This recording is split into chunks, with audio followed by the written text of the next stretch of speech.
All right, guys, welcome back to the channel. Welcome if you're new. Thank you guys so much for joining me today, and thank you so much for waiting patiently as the intro does its thing. We have quite a few different topics that we're going to be going over and talking about today. Of course, we are talking about Final Fantasy VII Rebirth. The reviews are out, and it seems that we're going to be getting another masterpiece on PlayStation 5, which, to be honest, I don't know that it's that surprising considering the amount of excitement there's been for Final Fantasy VII Rebirth. But of course, it's one of the biggest games that's going to release this year.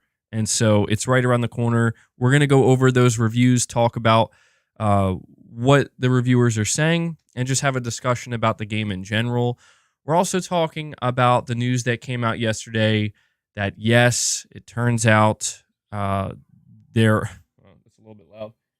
Turns out that, yes, Microsoft is bringing 4 of their games that were once exclusive to the Xbox console to the PS5. We got the 4 games officially confirmed. We also got the release dates, and we actually have a little bit of information as to what we can expect when it comes to trophy support and physical versions of some of these games. So we're going to talk about that. We're going to be talking about Jim retiring Ryan because he recently gave an exit interview. At least that's what it seems like. Possibly his final interview he'll ever do when it comes to PlayStation. Or at least, while he's still there at PlayStation. I want to go over some of the things he said. We're also going to be talking about how PlayStation VR 2 is officially confirmed to be making its way to PC at some time in 2024.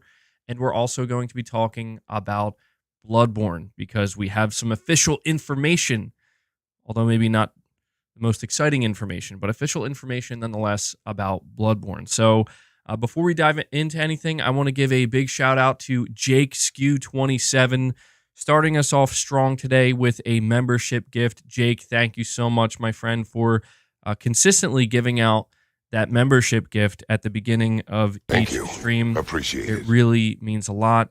And so, yeah, this kind of leads me to just letting you guys know how you can support my content, how you can continue to support the channel. Obviously, if you're watching the content, you are supporting it, and that helps tremendously. If there was no viewership, there would be no channel, simply put. But you can also help out by hitting the like button. We're currently sitting at 54 likes. If we could get that up to 75 or 100, I would really appreciate that. And yeah, hitting that like button helps let me know you enjoy the content, and it also, more importantly, helps with YouTube's algorithm. It gets the streams out in front of new viewers so we can help grow the community here. Now, there are 3 ways you can support my content directly. This channel and this content is fan-funded, so I do rely on you guys in order to keep this thing going. You can consider becoming a channel member. You gain access to some exclusive perks. You get the membership badge, of course, but you also gain access to the Members Lounge. Now, I do have to let you know, I don't think there's going to be a Members Lounge today because I actually have something I have to do later in the afternoon, so maybe towards the evening, but I likely will not have enough time to do a Members Lounge today. However, we've done plenty of Members Lounges, so if you do become a member, you gain access to all of those and all future Members Lounge episodes. You can also consider gifting memberships. Gifting memberships helps the channel tremendously. It helps the community. And last but not least, you can consider donating a super chat. Donating a super chat, you can ask a question, give an opinion, make a statement, anything in between. It all helps tremendously. So a big shout out to everybody who supports the channel and the content, and a big thank you as well. We also have Mini Tom Official dropping a membership gift of his own. So we have Jake Skew and Mini Tom Official both coming in, dropping some memberships, getting us off to a solid start. So Mini Tom Official, thank you so much for that, bud. I really appreciate it. We have ACM, a member for 7 months, saying, how crazy would it be if PlayStation gets Elon Musk as the new CEO? That would be crazy.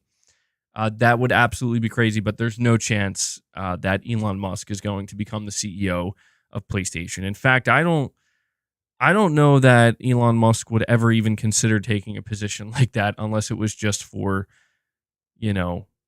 just for fun. But yeah, that's not going to happen. It would be wild. I think a lot of people would be very concerned. Yeah, I don't know that I would be excited to have Elon Musk as the CEO, to be honest, because I would want somebody who's been at Sony for a little while, that's very familiar with PlayStation and the brand.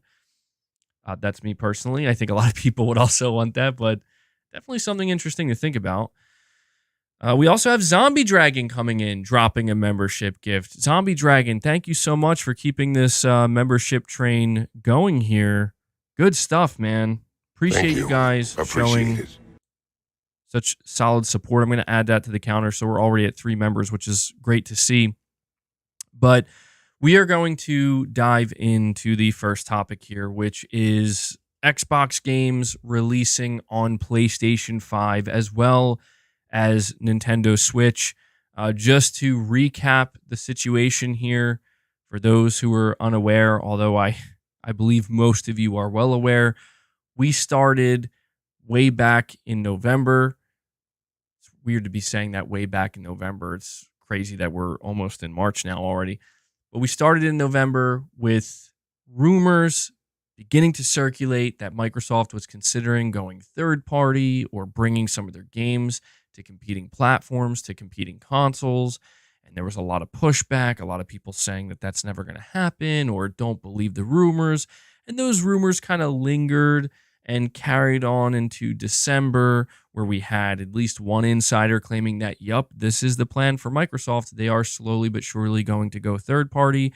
And then we went into January, where the rumors started to kind of fester a little bit further. And then obviously we came into February, and February is when the dam broke and the rumors and the leaks just went crazy.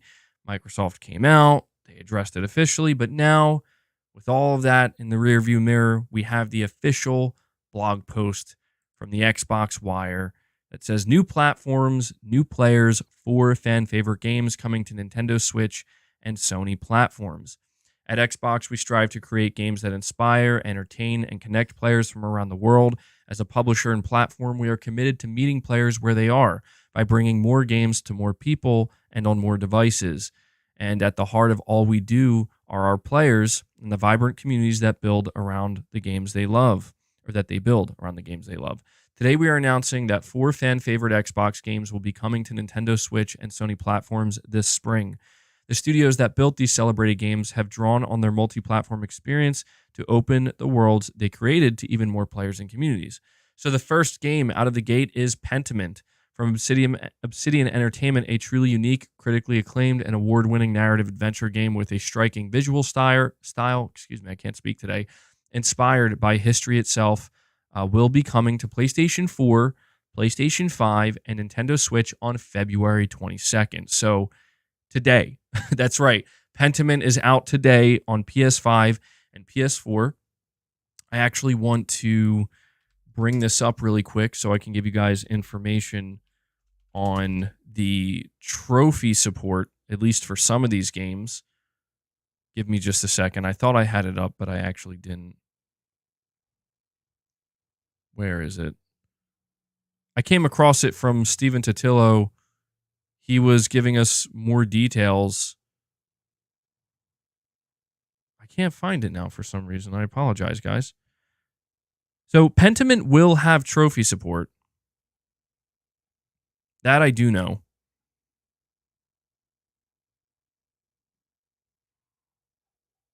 I must have scrolled by it. My bad, guys. I thought I had it up and ready to go, but apparently I didn't. I have so many different tabs open. I lose track so easily. Forgive me. Why can't I find it?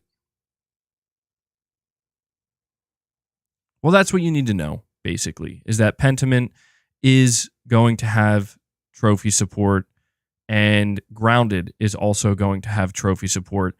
I don't know if they're going to have Platinums, though. That's the only thing. So Pentiment is out today on PS5 and PS4, as well as Nintendo Switch.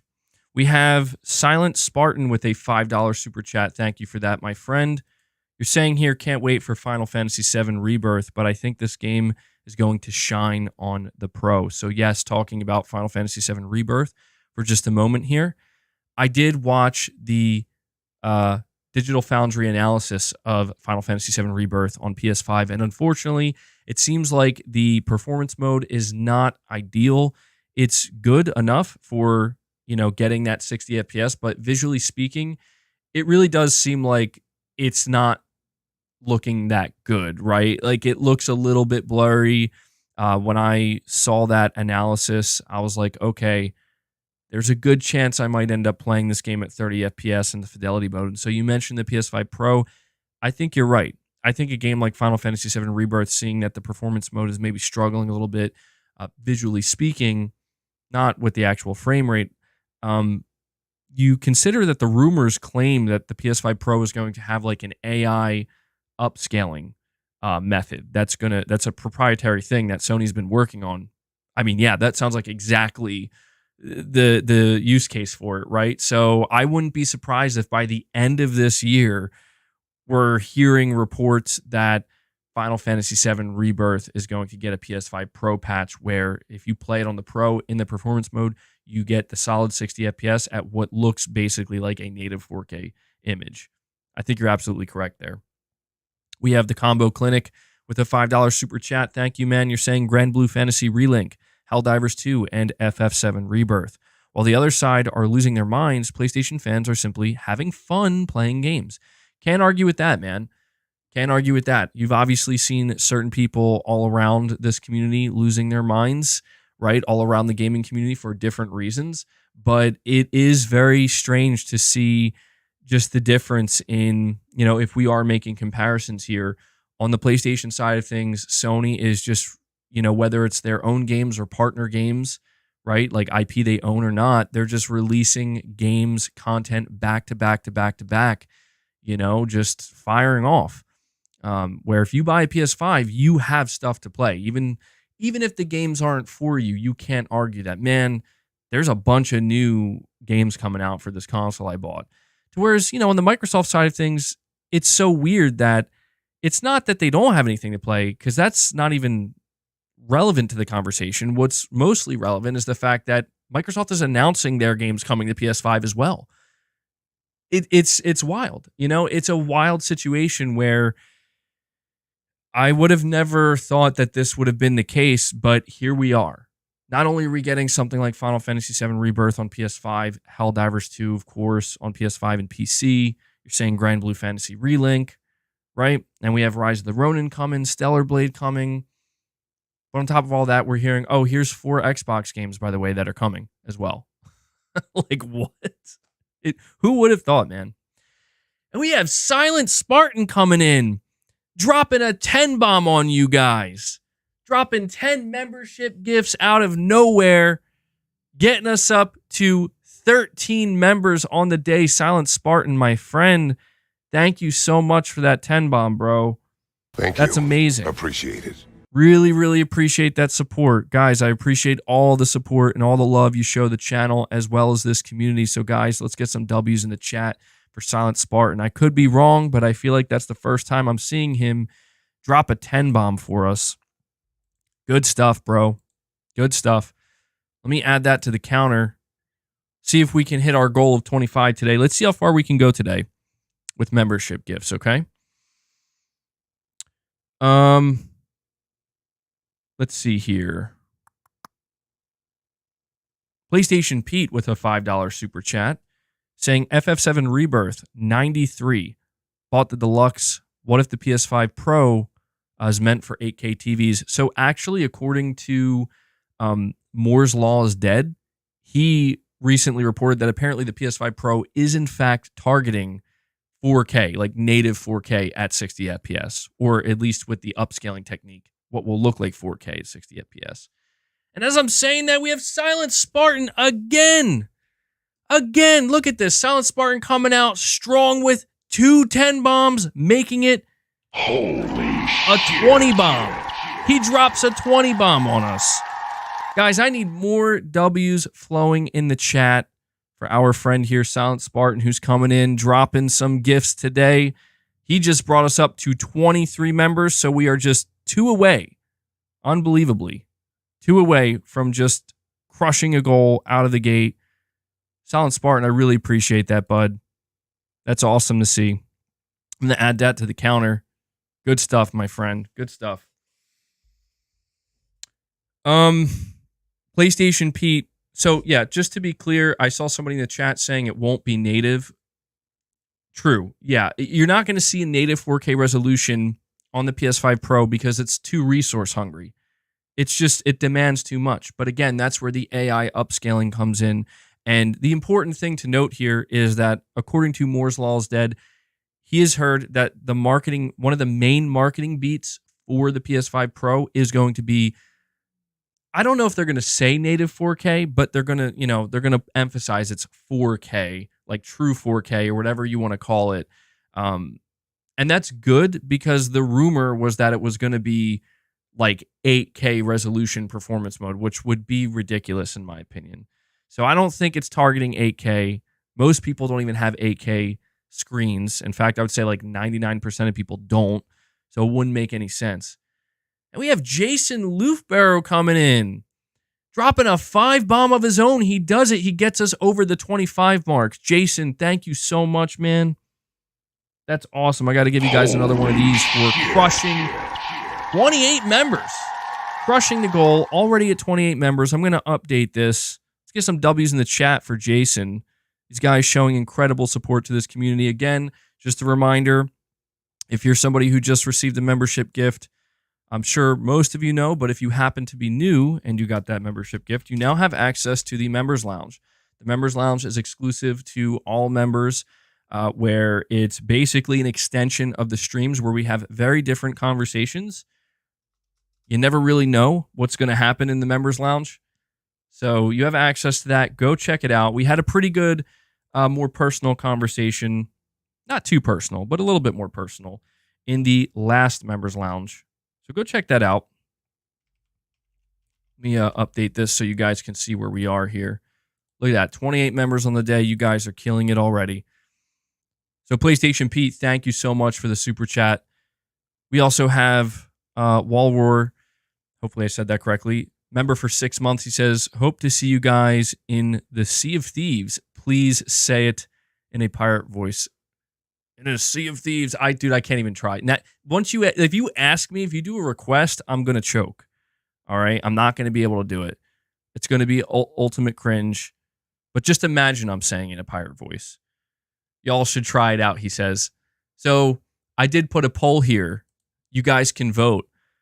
It already has over 350 votes. Are you buying any Xbox games on PS5? The first option is yes, all 4.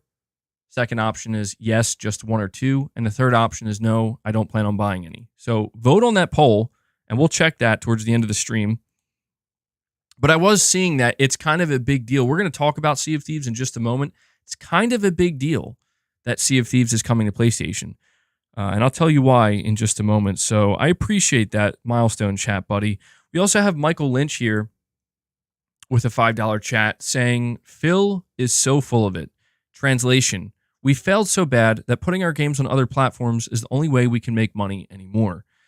It's a bit brutal, Michael, and I think that what you just said there would certainly trigger some people out there, which, I don't know why people would get so triggered over it, but it happens. Listen, the big conversation right now, Michael, and this is the conversation that will continue to be had because it's a never-ending conversation. You know how it is. It's always the back and forth. The new conversation is it just going to be 4?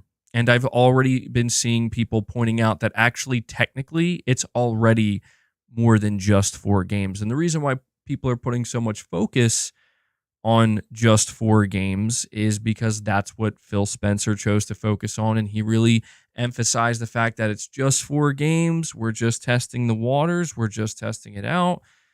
Don't assume that we're bringing all of our games, but people are already pointing out that there's a Microsoft published game called, I think it's called As Dusk Falls.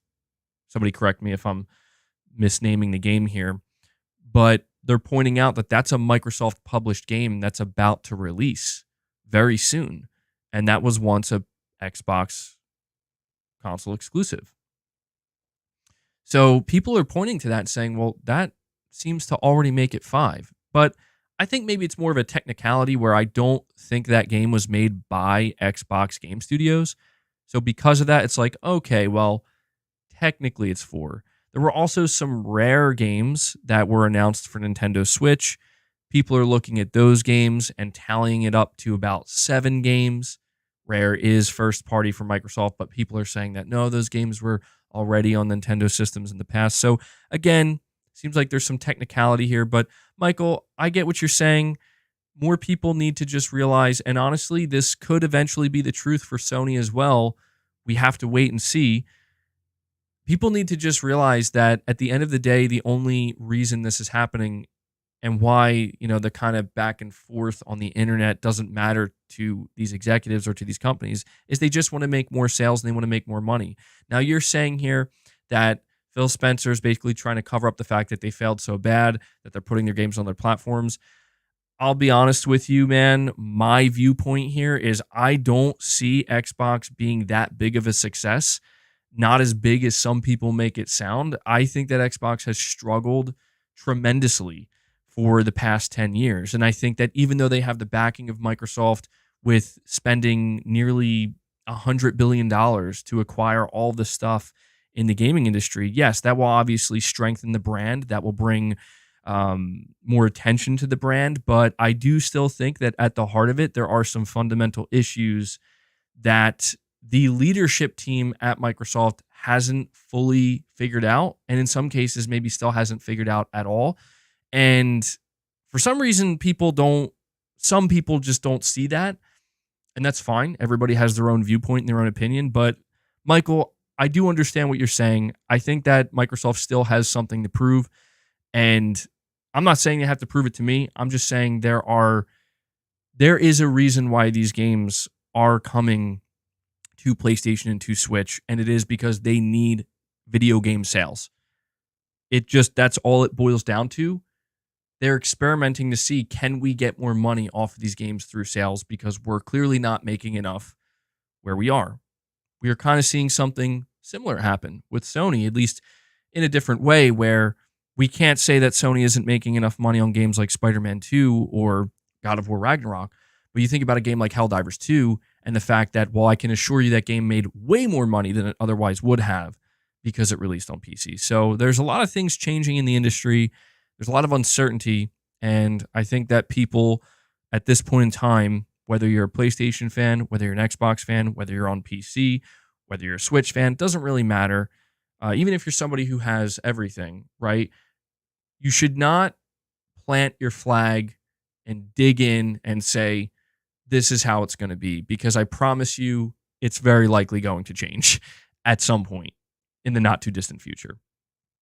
That's all. I think that's just important to emphasize here because, again, man, I watched it happen in real time where back in November, which isn't even that long ago, it's just a couple of months ago, in November, you would be completely ridiculed and mocked, essentially, if you talked about the notion of Microsoft going third party or Microsoft beginning to release some of their games on PlayStation 5. We went from that to I'm literally reading a blog post to you about 4 Xbox Game Studios games releasing with full trophy and DualSense support on the PS5. So if there's anything we can learn here, it's that don't assume you know what's going to happen. Even, don't let your emotions determine, like, this is what I want, so therefore that is what's going to happen. I wouldn't be so sure. These companies probably have a completely different mindset than you because, believe me, their emotions are not involved when it comes to their bottom line. And that is the reality. That doesn't just apply to Microsoft, obviously. We have, I think it is, yes, thank you. I appreciate that, buddy. Mustafa. He definitely has to say that every time or I'll mess up every time. He says, Mustafa here, just finished Lies of P, and what an amazing game it is. Kudos to the developer for making a great Souls-like game. Absolutely, Mustafa. I can't recommend Lies of P more than I already have, but I will at least try. It's an amazing game. It's a worthwhile game. If you are a fan of the Souls genre at all, the Souls-like, I think you're gonna love this game. It really is not as much of a copy and paste from Bloodborne as people have made it sound.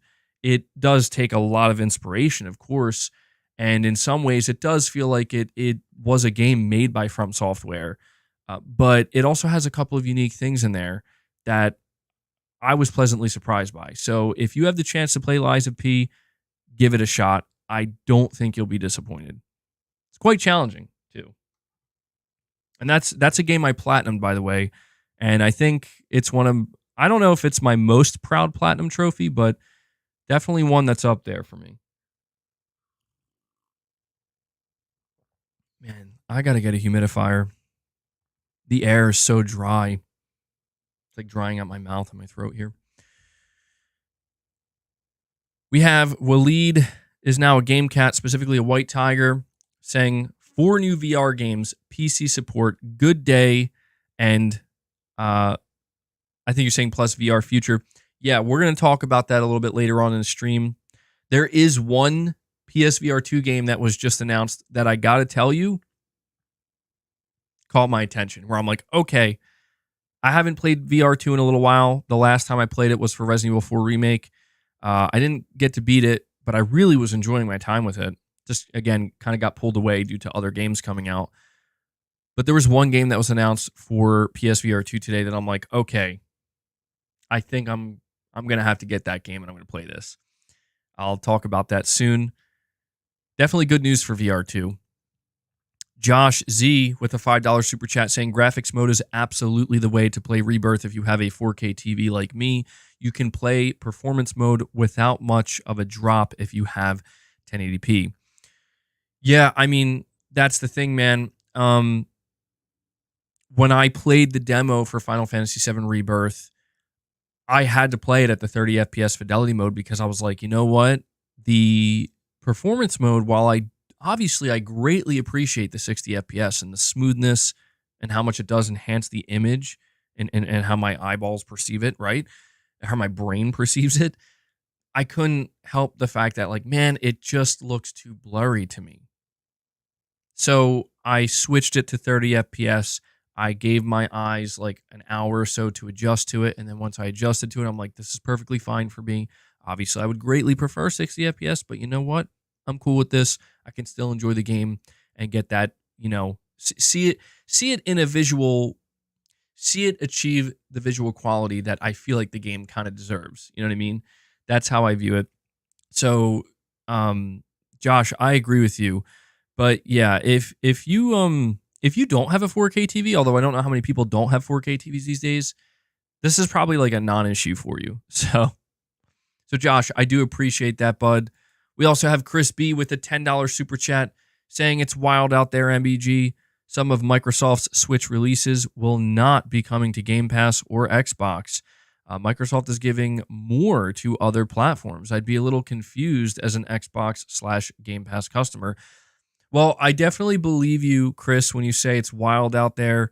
I feel like, you know, something tells me you're not just referring to the actual moves that are happening right now with Xbox and Microsoft games, but just about the internet in general.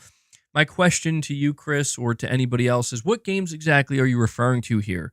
Because you're saying that some of Microsoft's Switch releases will not be coming to Game Pass or Xbox. I have to admit, I did not tune in to the Nintendo Direct, so I don't know if some of the games that were showed there, if those are the ones you're talking about. But yeah, there's a lot of weird stuff going on right now when it comes to the reactions from people on the internet. One of the funniest things I saw, truthfully, is, remember when Microsoft acquired Activision Blizzard and Aaron Greenberg changed his profile picture to him next to Crash Bandicoot with an Xbox logo? I saw this image floating around that people were putting on their profile pictures, and it truly made me laugh, where it was that, except it was Jim Ryan's head superimposed on top of Aaron Greenberg, and next to him was, I forget the character's name, but the main character from Hi-Fi Rush, with like a PlayStation logo in the background. I'm like, that is a sight to behold, dude. And Chris B coming in here showing more support. Chris, and you're also saying here they're Rareware games. That is really strange. I didn't know that. You're saying these Rareware games that were announced coming to Switch are not going to be on Game Pass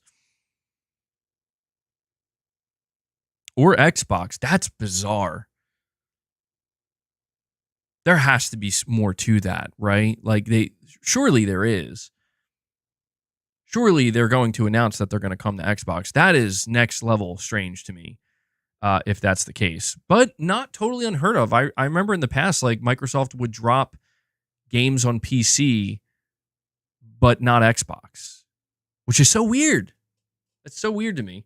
But Chris B, my friend, thank you so much for all of your continued support here. You've been supporting the community in a very big way, and I've definitely taken notice. So, Chris, thank you for the 5 gifts, man. And on top of that, we have Hellbound 1981 making his presence known once again, dropping 5 more membership gifts. Hellbound, dude, thank you so much for that, bro. Really, really appreciate the consistent support you guys have been showing. Between Chris B and Hellbound, we are now sitting at 38 members on the day. That's 10 more, guys. At the rate we're going, I think we're going to end up hitting 50. I do. We're just 12 more members away from hitting 50. That's insane to think about. Thank you so much, guys. It's a privilege to be able to do this here, and you make it happen. JFK TV says, "Oh damn, I'm a member." There you go, man. Yeah, that's what this community does. They're very generous. They're very kind. And anybody who gets gifted a membership, that's an entire month on the house, no strings attached, no recurrent, payment or anything like that. You just get to see what it's like to be a member of the channel for a month. So enjoy it. And hopefully, consider maintaining that membership. Yeah, but Chris B, thank you for bringing that to my attention, man. That is wild. We have Perfect Image here with a $10 super chat saying, "Hey, MBG, extra." I think you meant to say boring. You said brong.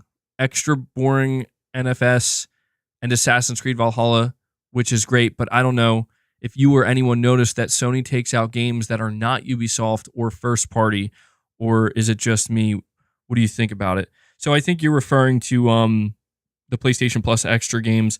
It does seem to me that Sony has some kind of, I don't know, just some kind of partnership to a certain extent with Ubisoft specifically, where I've noticed they've gotten a lot of their games, and a lot of their games don't seem to be getting taken out of the rotation. So it seems to me that Sony struck some kind of, like, I don't want to say a long-term deal, but a longer-term deal compared to most other games with Ubisoft titles. By the way, speaking of Ubisoft, did you guys see that according to Insider Gaming, Ubisoft's first self-titled quadruple A game, that being Skull and Bones, failed to achieve even 1 million players. I think they achieved 850,000 players, considering it's supposed to be a live service game that they are coining their first ever quadruple A game. That is very, very sad and, quite frankly, pathetic. It seems like people are very unhappy with Skull and Bones. I haven't played it myself, so I'm not going to judge it too harshly, but I've just been seeing, a lot of not so great things circulating about that game. But yeah, Ubisoft calling it a quadruple A game is absolutely wild. I mean, I'm assuming at this point, quadruple A refers to the budget of the game, right? Like, they're just basically saying, like, you guys have no idea how much money we dumped into this game.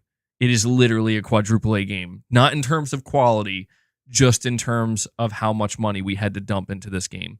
You're saying 800K is not bad? Well, I think the problem with it is that as a live service, I don't know that that's going to, I don't know, man. It's one of these things where it's a big AAA publisher. This is a AAA priced game, and they're trying to, position it as like, oh, this is going to be like a game we support for years to come. It just seems like the interest is already kind of like, well, I don't know, man. These big AAA live service games, they need like a large player pool at all times to justify, reinvesting into them. But It's $35. Oh, sorry, you're talking to Chris B, Matt. My bad. Yeah, I think Skull and Bones is 70, if I'm not mistaken. But anyway, I'm getting way too off track here. So, Perfect Image, thank you for that. We have Sean Mitchell saying, what a community. You guys are amazing, and keep up the great content, MBG. Here's hoping 2024 is the year of 100K subscribers. Well, thank you so much, Sean. And yeah, big shout out to this community. I'm glad you guys are enjoying these streams as much as I am. And yeah, I hope we do get to 100K this year, man. I hope it happens. We have Chris Brown with a super chat saying, what's up, MBG? Your live stream is helping with these boring contracts I'm working on. Also, won't get those games. They aren't interesting in the slightest. Well, Chris B's making it known that he is planning on not buying any of these Xbox titles. You're definitely not the only one. I mean, I'm looking at the poll right now, and it seems like most of you guys are not interested in buying these games. You know, I want to point this out really quick because I didn't even get to finish this Xbox blog post. Sony, as far as I'm aware, Sony hasn't said a word. They haven't said anything about any one of these games coming to PlayStation. There's no trailer on their YouTube channel. There was no Twitter post. Again, as far as I'm aware. And that is fascinating to me because I think that's Sony just straight up throwing some shade at Microsoft where they're like, we're not helping you. We're not helping you. Like, yeah, we'll take whatever money we can get from your games that you sell, but we're not helping you. Fascinating, dude. Very fascinating. I kind of took note of that. Crickets for Sony, yeah.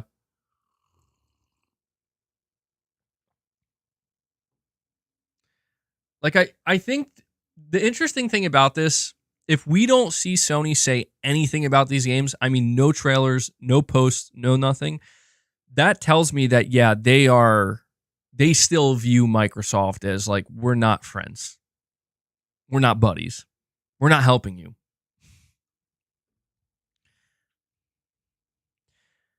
So, Chris, I'm glad my stream is helping you out a little bit, man. Thank you for being here, and thank you for that super chat. We have Supremacy 101 saying PSVR 2 coming to PC is good news. Good move, Sony. And here comes Boss to once again disrupt my stream, Boss. Am I going to have to escort you out? Hopefully not.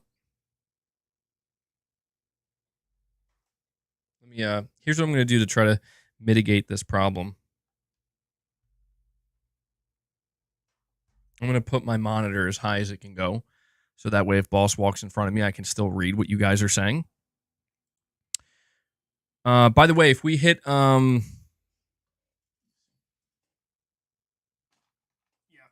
If we hit 50 members, I'll give Boss some more snacks. That's probably why he's over here. Supremacy, I agree with you 100%. Sony announcing that they're planning on bringing PSVR 2 to PC, I think is going to give it a new lease on life. I don't mean to make it sound so dire, but I just think that if there was any move that Sony could make to potentially really bring PSVR 2 to a higher level, putting it on PC, I think, is a very smart move.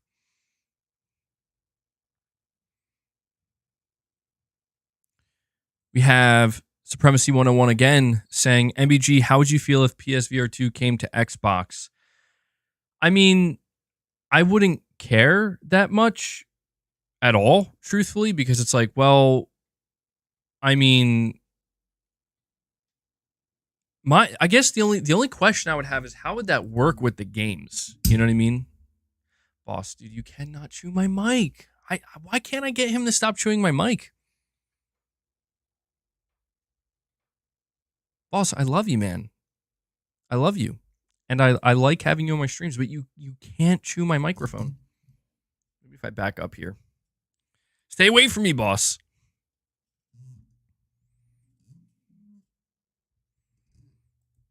I wouldn't care if PSVR 2 came to Xbox, but my whole thing is I just don't think it would work, even if Sony wanted to, because think about it, man.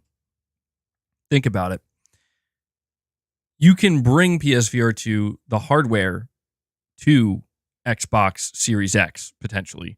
But you're like, how are you going to just port all of those games over? Who's going to do that? Right? And considering that, the PS5 install base is significantly larger than the Xbox console install base. If you're struggling to sell PSVR 2 units on the PS5 install base, you're going to do significantly worse on the Xbox install base. Yeah, and even Microsoft themselves doesn't really support VR at all. So how I would feel if it happened, personally, I wouldn't care. Do I think it's ever going to happen? Not a chance. Matt Fu, member for 17 months. Thank you, man. You're saying here Pentiment will get a physical release on PS5 via limited run. Sales start in a couple of minutes. Okay, so Matt, thank you for pointing that out. Guys, if anybody's interested in getting a physical PS5 version of Pentiment, you can do so through limited run. And I think they also announced that they're going to do a limited run physical version for PS5 of Hi-Fi Rush as well. So thank you for pointing that out, Matt. Lone Wolf Gamer, first time super chatting, saying, MBG, I don't know if you talked about it already, but do you plan on trying the Battlefront Classics Collection? I never played the OG games on PS2. I saw that, and I'm like, I'm highly considering it. I did play both of the original. I played both of the original Battlefront games on PS2. They were amazing. I mean, they were truly incredible games. And I saw this trailer blowing up. I don't know if you guys saw this, but the Battlefront Classics Collection, it was like number 6 on trending on YouTube. And I'm like, oh my God. No one saw this coming. So I might consider it, man. I really might consider it. I enjoyed those games. Chris Brown again saying, why not drop games that entice people to the plat? I guess you're saying to the platform. Well, that's the thing, Chris. Microsoft says they're starting with these 4 games, but I think not enough people paid close enough attention to the fact that Phil Spencer said that, one of their goals, boss, do not chew my damn mic. One of their long-term goals with this is to try to bring people over to the Xbox platform.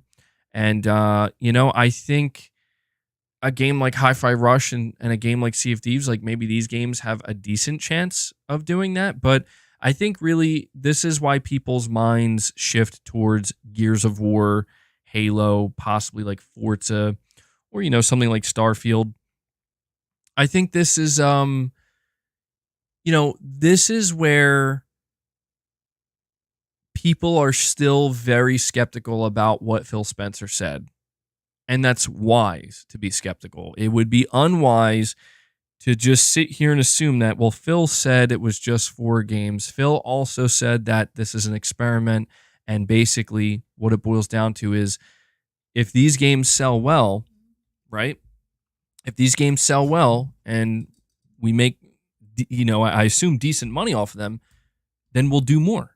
That's what he said, So I think that these big hitting games like Halo and Gears and Starfield and stuff like that, I think they will come later if this test run succeeds for Microsoft. And I think they're hoping it does, because if this test run succeeds for them, it means that, we did make some sales. We did make some money. So we can make even more with the bigger games. Whether or not that'll work in enticing people to go to the platform, I don't know. Maybe it will. Cobb Sanity with a $5 super chat says, MBG, Ubisoft was funded by the Singapore government for Skull and Bones. This is why the game was never canceled. I remember hearing about that. Yeah. I remember hearing that basically Ubisoft was legally obligated to finish Skull and Bones. And it's why no matter how many delays it suffered, no matter how obvious it became that the game was in just true development hell, well, here we are. It's out. So, yeah, thank you for pointing that out, Cobb Sanity, because I think it does kind of speak to an alternate reality where if that wasn't the case, the game absolutely would have been canceled probably years ago. Very likely years ago. We also have RJ Hurley saying, don't sleep on Hi-Fi Rush. It's amazing. I don't think I'm going to be playing Hi-Fi Rush personally. just it's not enticing. I don't know. There's something about it that just isn't very appealing to me. But I have heard good things about it, of course. So with that being said, let me go back to the blog post here from Xbox. So the first game, as we said, Pentiment, out today, PS4, PS5, Nintendo Switch. You can get a physical copy from Limited Run if you're interested, and it will have trophy support. The second game announced is Hi-Fi Rush, the award-winning and beloved rhythm-based action game where the world syncs to the music from Tango Gameworks / Bethesda Softworks, will be coming to PS5 on March 19th at midnight UTC, with pre-purchases available on PlayStation 5 digital storefronts on February 22nd. So the game is releasing March 19th. It will have trophy support, I'm assuming. I'm assuming it will have a platinum as well. That's my guess. And it's going to go up for pre-order on PS5's digital storefront, and you can start pre-ordering today. Again, they're partnering with Bethesda for a physical copy. Limited Run, I should say, is partnering with Bethesda for a physical copy. The third game here on the list is Grounded, also from Obsidian Entertainment, a co-op survival adventure phenomenon that has welcomed 20 million players into the backyard. Will be coming to PlayStation 4, PlayStation 5, and Nintendo Switch on April 16th. Crossplay will be supported across Xbox, PlayStation, Nintendo Switch, and PC. So April 16th for Grounded. Again, another game where trophies were confirmed. And then we have here Sea of Thieves, the shared world adventure from Rare, will be coming to PlayStation 5 on April 30th. So only PlayStation 5. And will be available to wishlist by PS5 players starting tomorrow, February 22nd. Having built a passionate community of more than 35 million players from around the world, the support of crossplay for Xbox, PlayStation, and PC allows players to experience the epic pirate adventures with friends on more platforms. So April 30th for Sea of Thieves. Now, there's something I want to mention here. I saw Jeff Keighley tweet this out. He says, fun history bit. In its 39-year history, Rare has never published a game for PlayStation. Nintendo had an ownership stake in the company until it was purchased by Microsoft. That changes on April 30th when Sea of Thieves ships on PlayStation 5. So Rare has never once shipped a video game on the PlayStation platform. And Sea of Thieves is going to be the first game that they ever ship on PlayStation. Very interesting. So you can see how for Rare, this is a very big deal. And that was just something I found fascinating and wanted to make sure to relay to you guys. But I want to finish up the blog post here. They say here, these titles join franchises like Minecraft, Call of Duty, Overwatch, and Diablo, which already reach players and fans on multiple platforms. And we're excited for more players to experience these worlds and stories on more platforms. Whether it's Nintendo Switch and PlayStation players surviving in the backyard together in Grounded, or PlayStation players getting to live a pirate's life in Sea of Thieves. Boss, bro, you're creating a bit of a glare on my screen here. Boss, can you just not cause chaos on my stream, bro? Everything you do causes chaos on my stream. Sorry, it says here that, and there he goes, licking the curtain again. These multiplayer titles available bring more people together and continue to grow their communities of players. Last week on the official Xbox podcast, we also discussed how our Xbox consoles will continue to provide a flagship experience for players. This is what it means to be part of Xbox.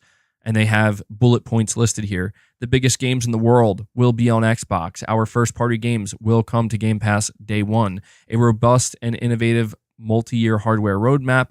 Compatibility with your library is a priority, inclusive of cross-play, cross-save, and robust cloud features. Xbox will continue to help game creators find the biggest audience possible. And so, yeah, that is the official blog post. Again, the first batch of Microsoft Game Studios or Xbox Game Studios titles making their way to the PlayStation 5 and the Nintendo Switch. Very interesting times. The last part of this conversation,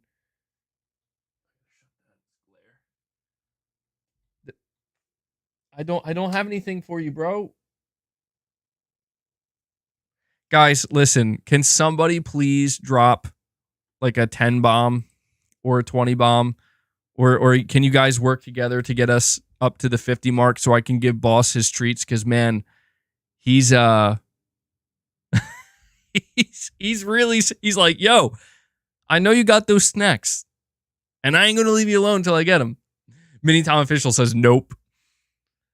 Why do you guys torture me like this?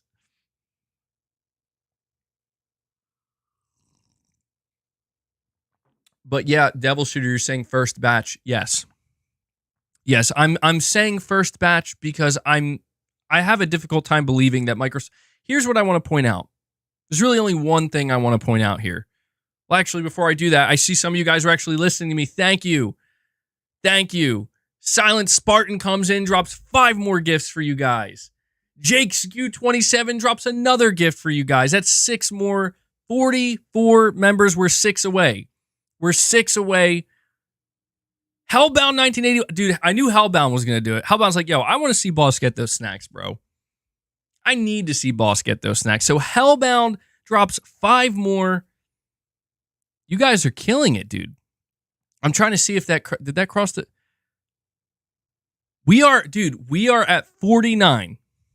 We're 1 away. I love how as we're on the cusp of getting Boss his snacks, he calms down. He becomes totally zen. He's like, what's that? What? We're about to hit 50 members and you're about to give me my snacks? I'll just go chill here now. Maybe he does understand what I'm saying, man. And Corey the Legend Landiga comes in out of nowhere and does it. Look at you guys. I got to be honest. I didn't actually expect you guys to do it like that. That's amazing. You guys are killing it. Absolutely killing it. Corey Landiga drops 5, gets us over 50, but we have Lone Wolf Gamer coming in. He drops a gift. And then Hellbound 1981 drops another gift. You guys are insane. 56 members on the day. I'm going to update this goal. Thank you guys so much. We're not even an hour into the stream, and you guys already crushed 2 goals like it was nothing. Let me update this. Let me give Boss his snacks. And then I want to tell you guys why I think we are going to end up seeing more Xbox games coming to PlayStation 5, potentially in the not too distant future. And then we're going to move on to the second topic of discussion. So bear with me here for one moment. Boom, there we go. Look at that. Look at that. You guys get us to 56. Doing work today. You guys are doing work today for this community. VIP3, a member for 6 months.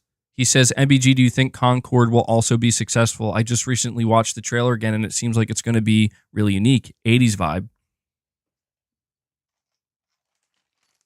I'll answer that in 1 second. Here we go, boss. Here we go. Here, I'll put them. I think that's it. There you go. Guys, there's only like 4 more snacks in here. That's it. That's the last of them. So, if you guys want me to refill Boss's snacks, you're going to have to drop a 50 bomb. I'm just kidding. I'm just kidding. I'm just going to have to buy more. There you go, Boss. Enjoy. That is courtesy. Hold on. I got to move over here.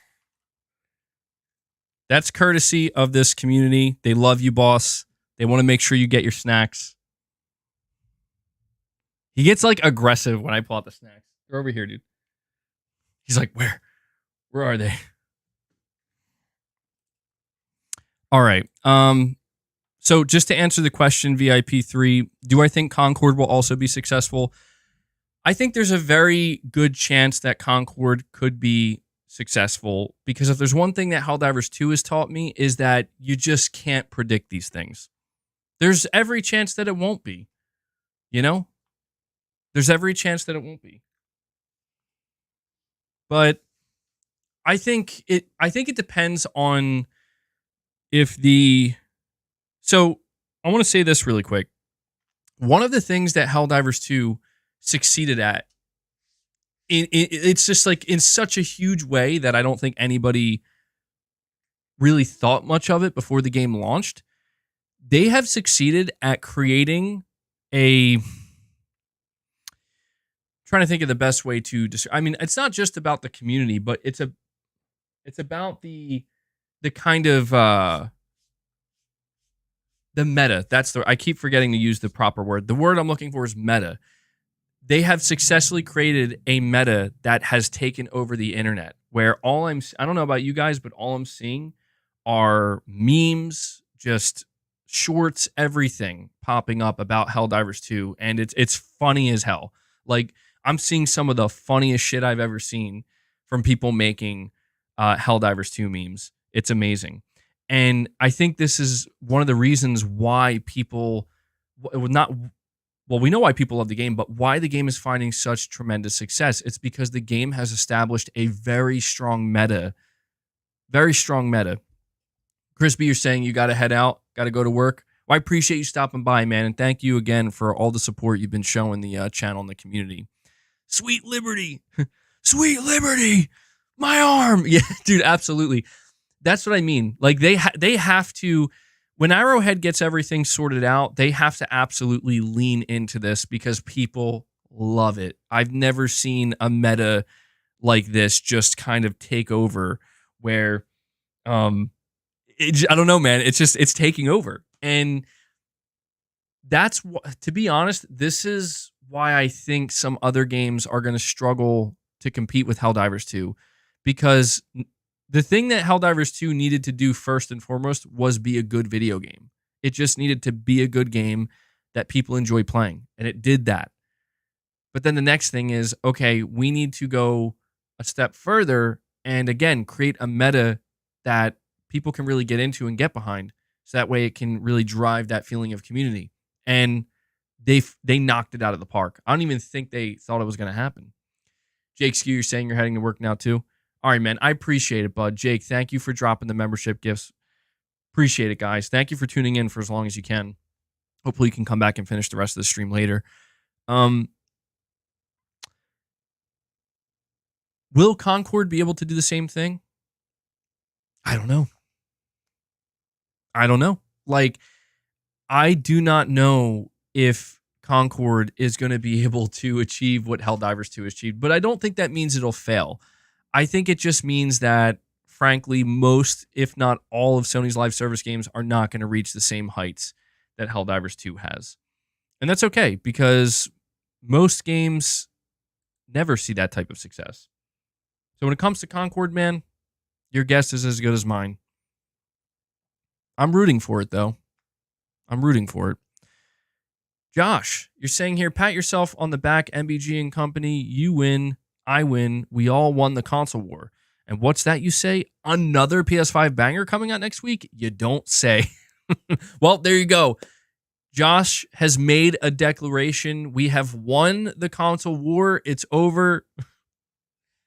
I think the console wars are over, dude. Like, and the reason why I say that is not even because Xbox is putting some of their games on PS5. I think the console wars are over because it's just becoming clear that these companies feel like they're going to have to go beyond the console in order to reach their full potential or find new customers. And we have Disco Cobra 2013, my man, coming in here with a $50 super chat.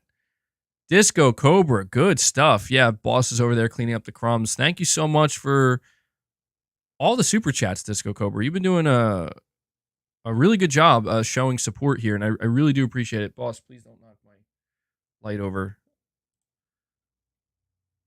Do not put your asshole. Dude, is he doing this on purpose? He's like, I'm just going to slowly turn my backside directly into the camera. Like, bro, look, you're a cat. I don't mind if your ass is shown on camera sometimes. You're an animal.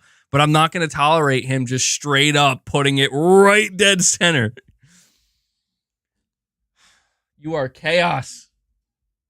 That's triple anus for you. Oh, there you go.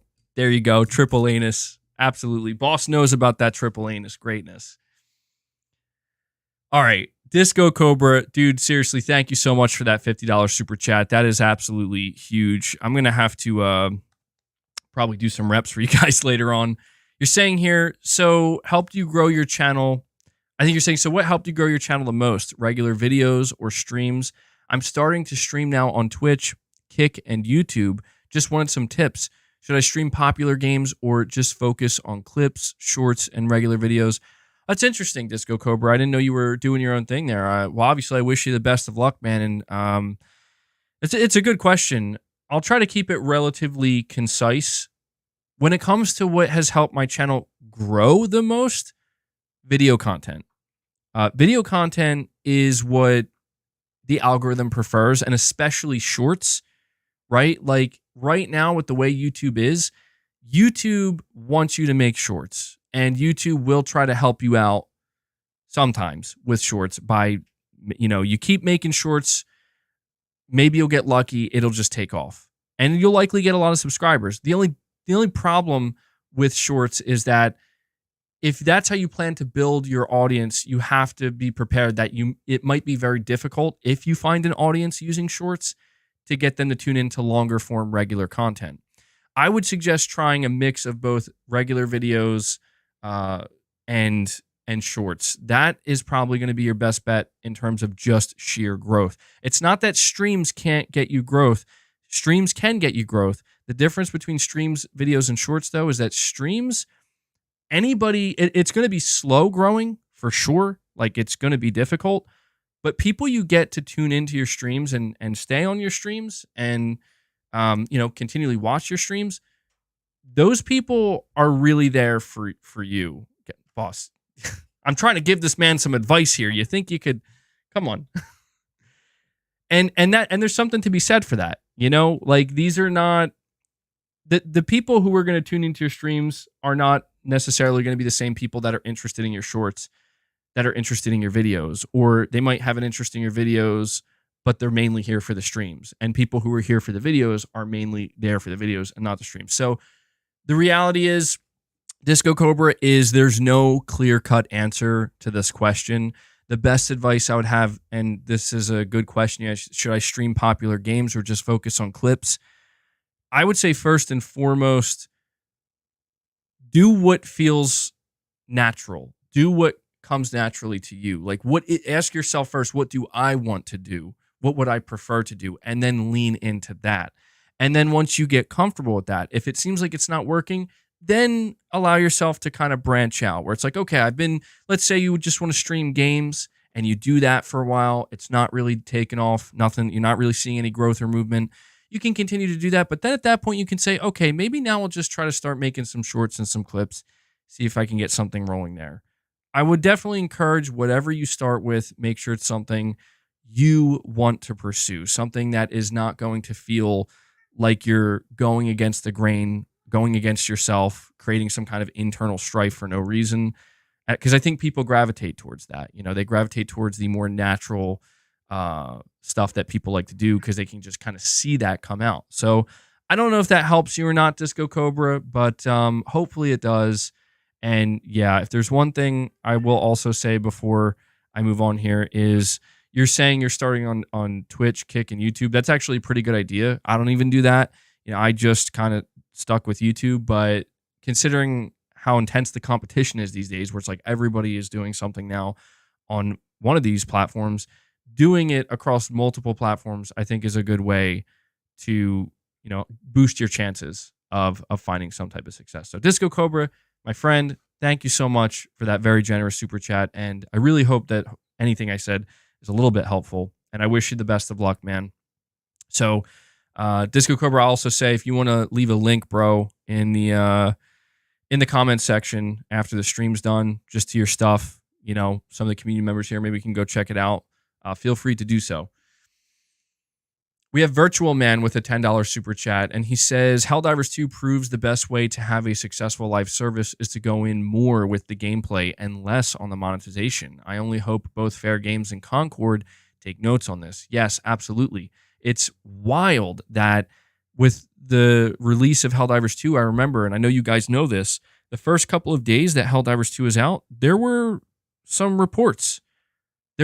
I saw things popping up of people trying to claim that the game was pay to win.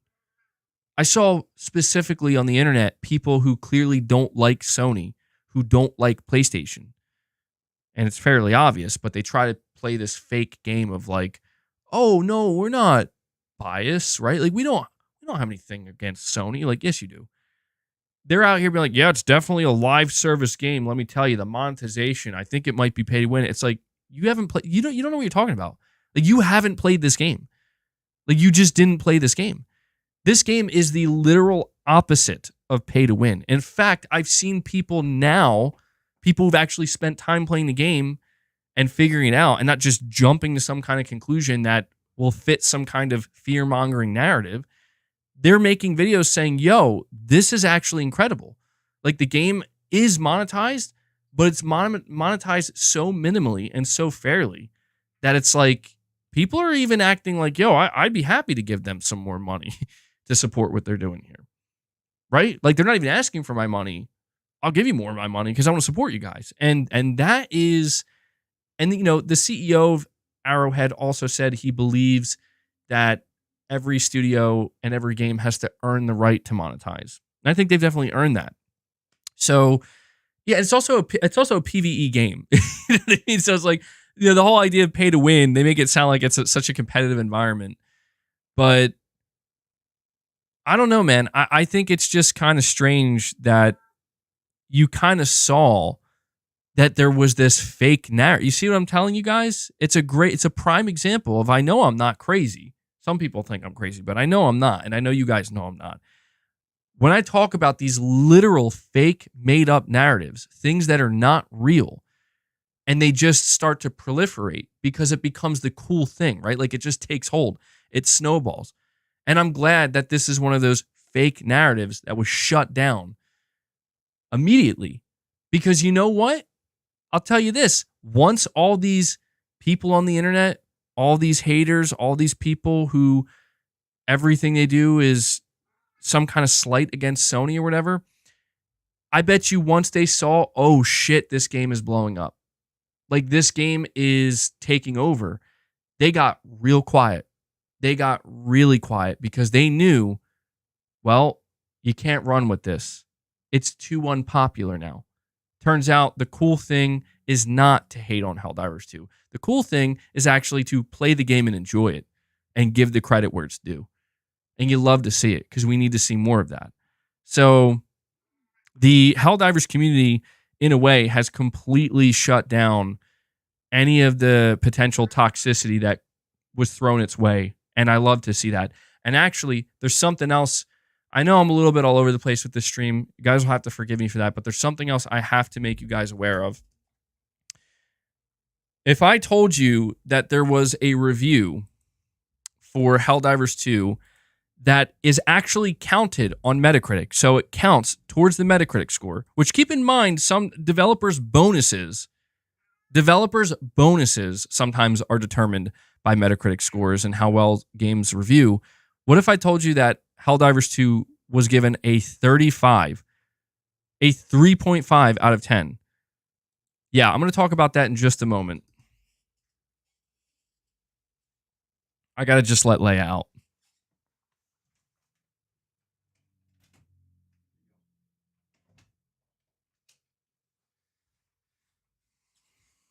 So, again, I have one more point to make about what we were talking about regarding Xbox. But now that we're on this topic regarding Helldivers, before I read the rest of these chats, I just have to read this to you. I came across a review from the Jimquisition. So I guess that's Jim Sterling. And his review is counted, or their review. I'm sorry. I don't know. Don't get mad at me. Their review is counted on Metacritic, and they gave it a 3.5 out of 10. And it says Helldivers 2 struggles to appeal after stripping out so much of what made its prequel memorable. And if that's all that was wrong with it, I'd be sadly grateful. Miserably, it's such a wreck of a product that it spends significant amounts of time in a near unplayable state, while the rest of the time is typified by frequent crashes and other technical difficulties. You're supposed to expect a certain level of quality in a Sony-published game, and Helldivers 2 is a reminder that such expectations are naive as fuck. That's the review that's counted on Metacritic, and it's by far and away the lowest review. So I quote tweeted this review and I said, "It's just one person's opinion, of course, but I can assure you, Helldivers 2 is not a 35. While it does have some technical issues, the gameplay is amazing. The quality is definitely there. Fortunately, I think it's safe to say most people are aware of that, and that's what makes me feel good. Is that truthfully, this review is just gonna." It's already irrelevant. No one's going to care about this. But I just think it's quite sad that something like this, it reminds me of that time we saw a review from what was supposed to be a respected outlet. I forget was it Wired or something, where they gave Hogwarts Legacy, I think it was a 0 out of 10 or something. And they refused to even play the game. And it's like, this right here is why we just can't really, like, it's always good to look at review scores, and we're going to do that for Final Fantasy VII Rebirth. But man, there is some nonsense that goes on that's like, if you want this to be taken even just a little bit seriously, stuff like this has to stop. Like, that review is a joke, man. That review is a joke. You're saying don't give them attention. I know that's the thing, is I don't want to bring more attention to it necessarily. It's just that I want to just ensure that people are aware, that, like, this is ridiculous, but yet it's being counted.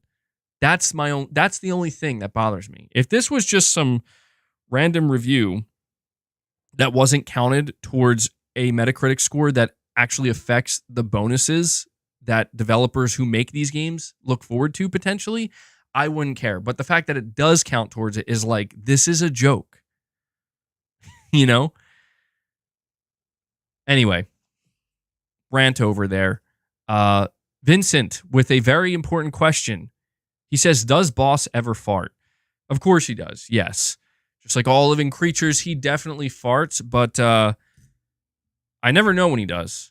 It's just like silent, and it's often pretty deadly. So, but he's not farting all the time. But thank you for asking the important question. To be honest, I can't fault you for asking that question. It seems like it's a random question that's not pertinent to this stream, but considering how much Boss is walking by the camera here, spiders don't fart. Yes, they do.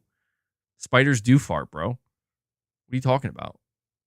Every living creature farts. This is just the basic rule of life. This is universally known and accepted.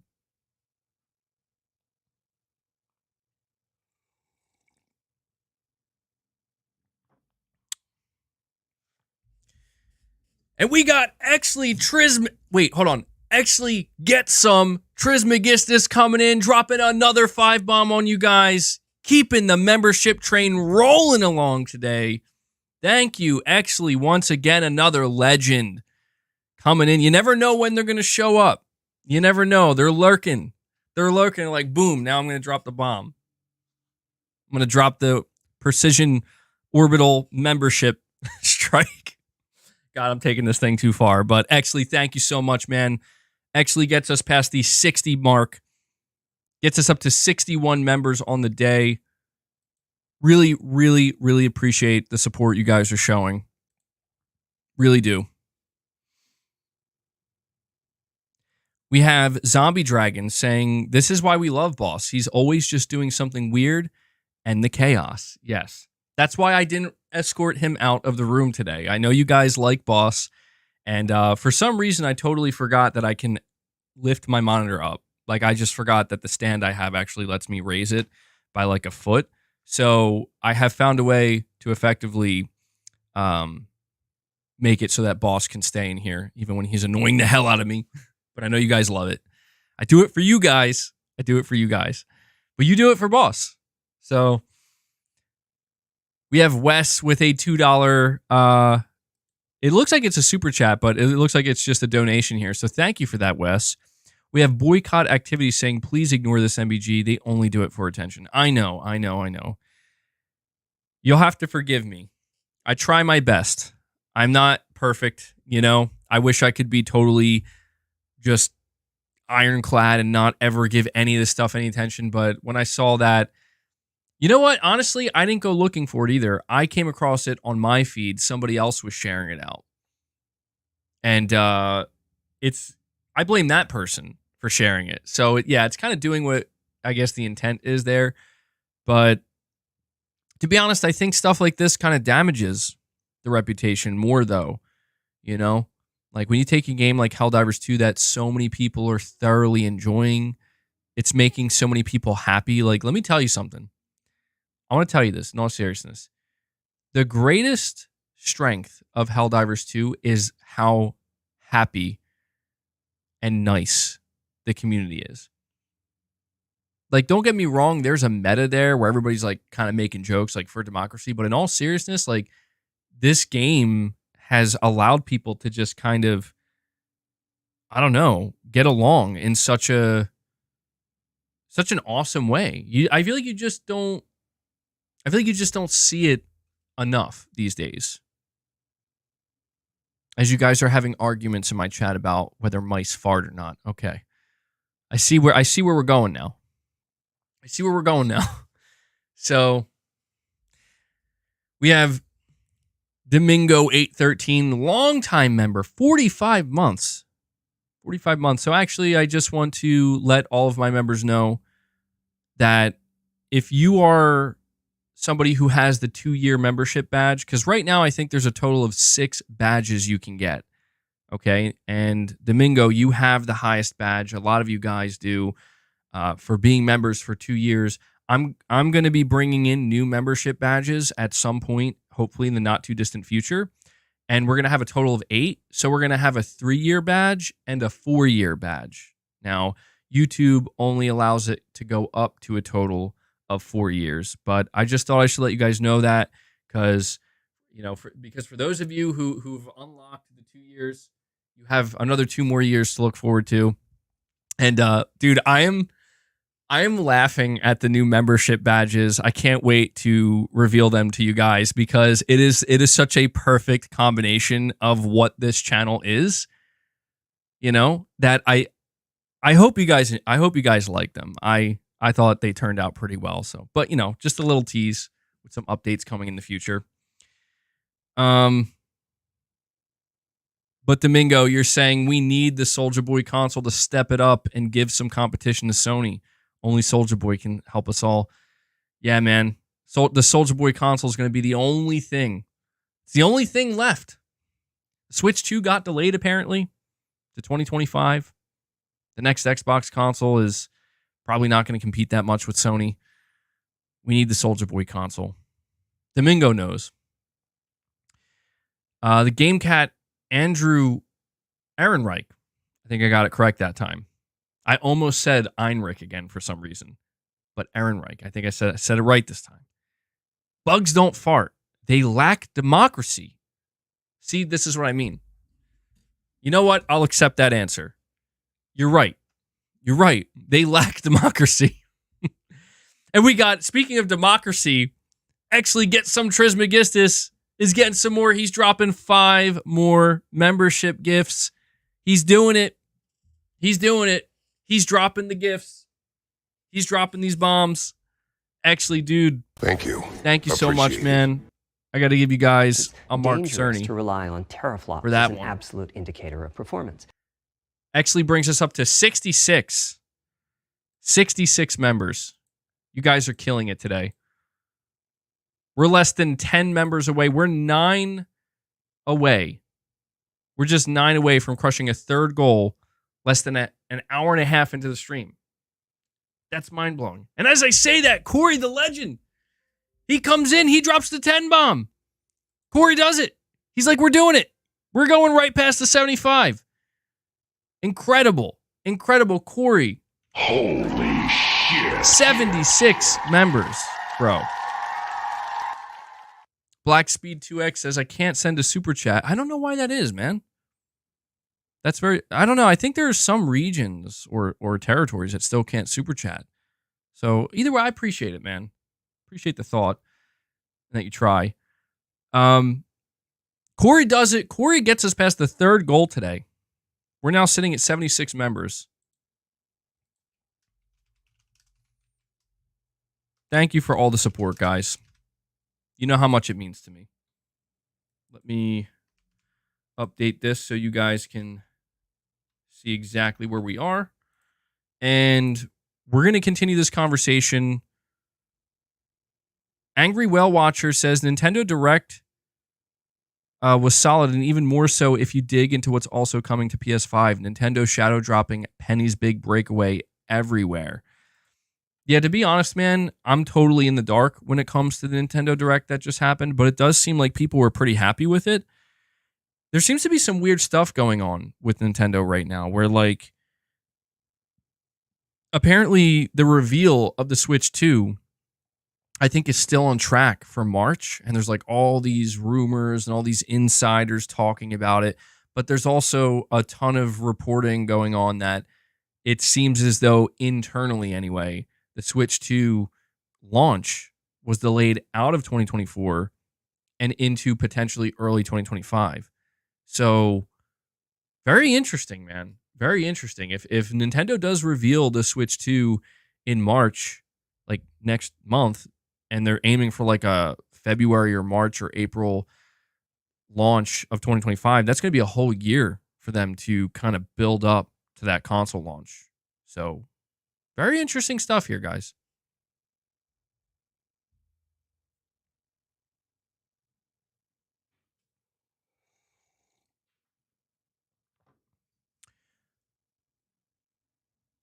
We have Manny Martinez saying, "Did you say democracy?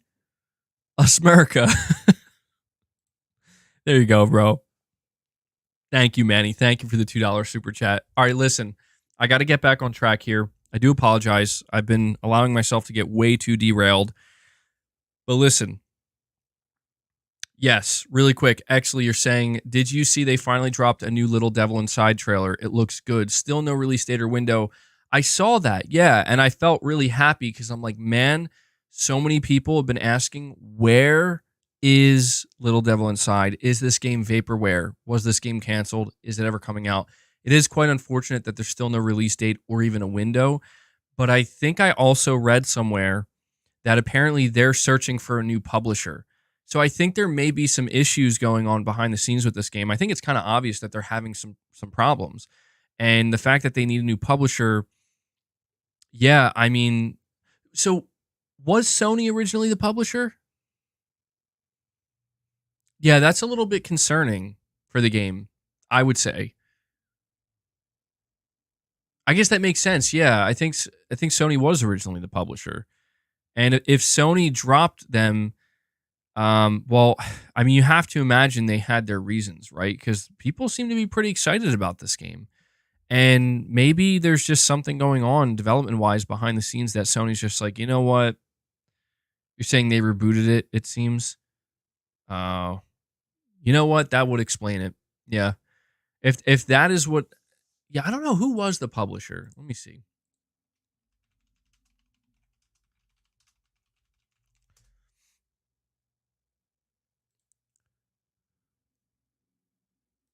Little Devil Inside developer releases new footage and is looking for a new publisher.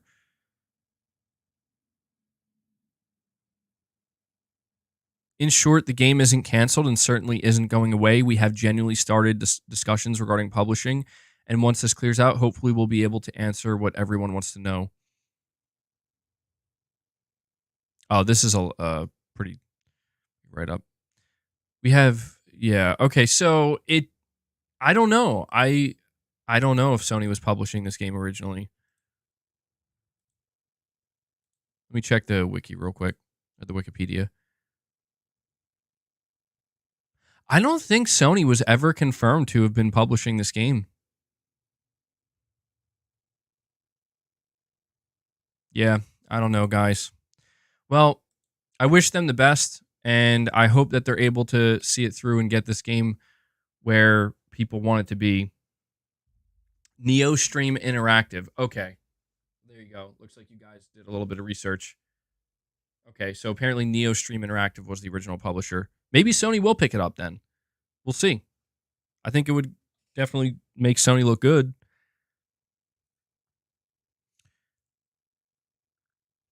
Chris Brown, you're saying here Helldivers should add USA as a faction. They can invade our planets for oil. Uno reverse democracy. I think it would be a little too on the nose, Chris. Obviously, this game is poking fun of the United States of America a little bit. You know, I think that's obvious. I think they're doing it just right. They're doing it. They're stopping right before they can actually offend anybody. But everybody also kind of knows, like, oh, we see what you're doing there, you know?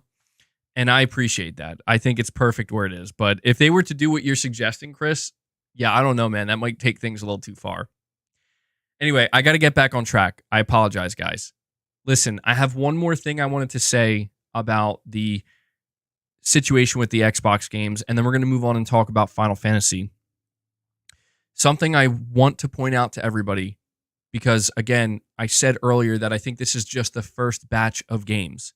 And Devil Shooter asked first batch, ? Obviously implying that I believe there's going to be a second batch. I do believe there's very clearly going to be a second batch. I mean, I know Microsoft is saying we have to see how these games do on PlayStation and Switch first. But the reason why I think there's a second batch already planned is because look at the timing of these games releasing. They're all releasing within like 2 months of one another. They're releasing rapid fire. Boom, boom, boom, boom. Back to back to back to back. There's like barely any space in between. So what this tells me is that this has been something that they've been working on for a while. These games were not ported overnight. These games probably started the port process at least a year ago, right? Or at least 6 months ago. At the very least 6 months ago. So this is something that they've already had in the works. And I just guess I have a hard time believing that you would have it like, you would have these 4 games just ready to go, locked and loaded that quickly with the assumption that like, and that's going to be it. You know, I feel like if these were the only 4 games that they plan to do this with, they would spread them out a little bit further, right? They would give them a little bit more breathing room.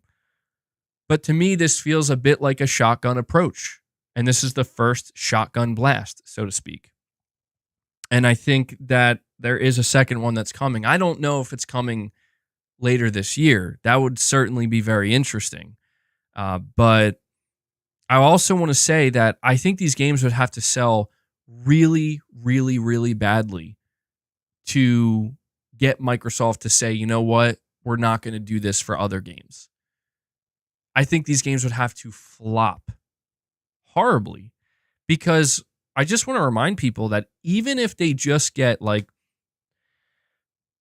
let's just say Hi-Fi Rush, even if they just get 1 million sales or 1.5 million sales, that's just free money, dude.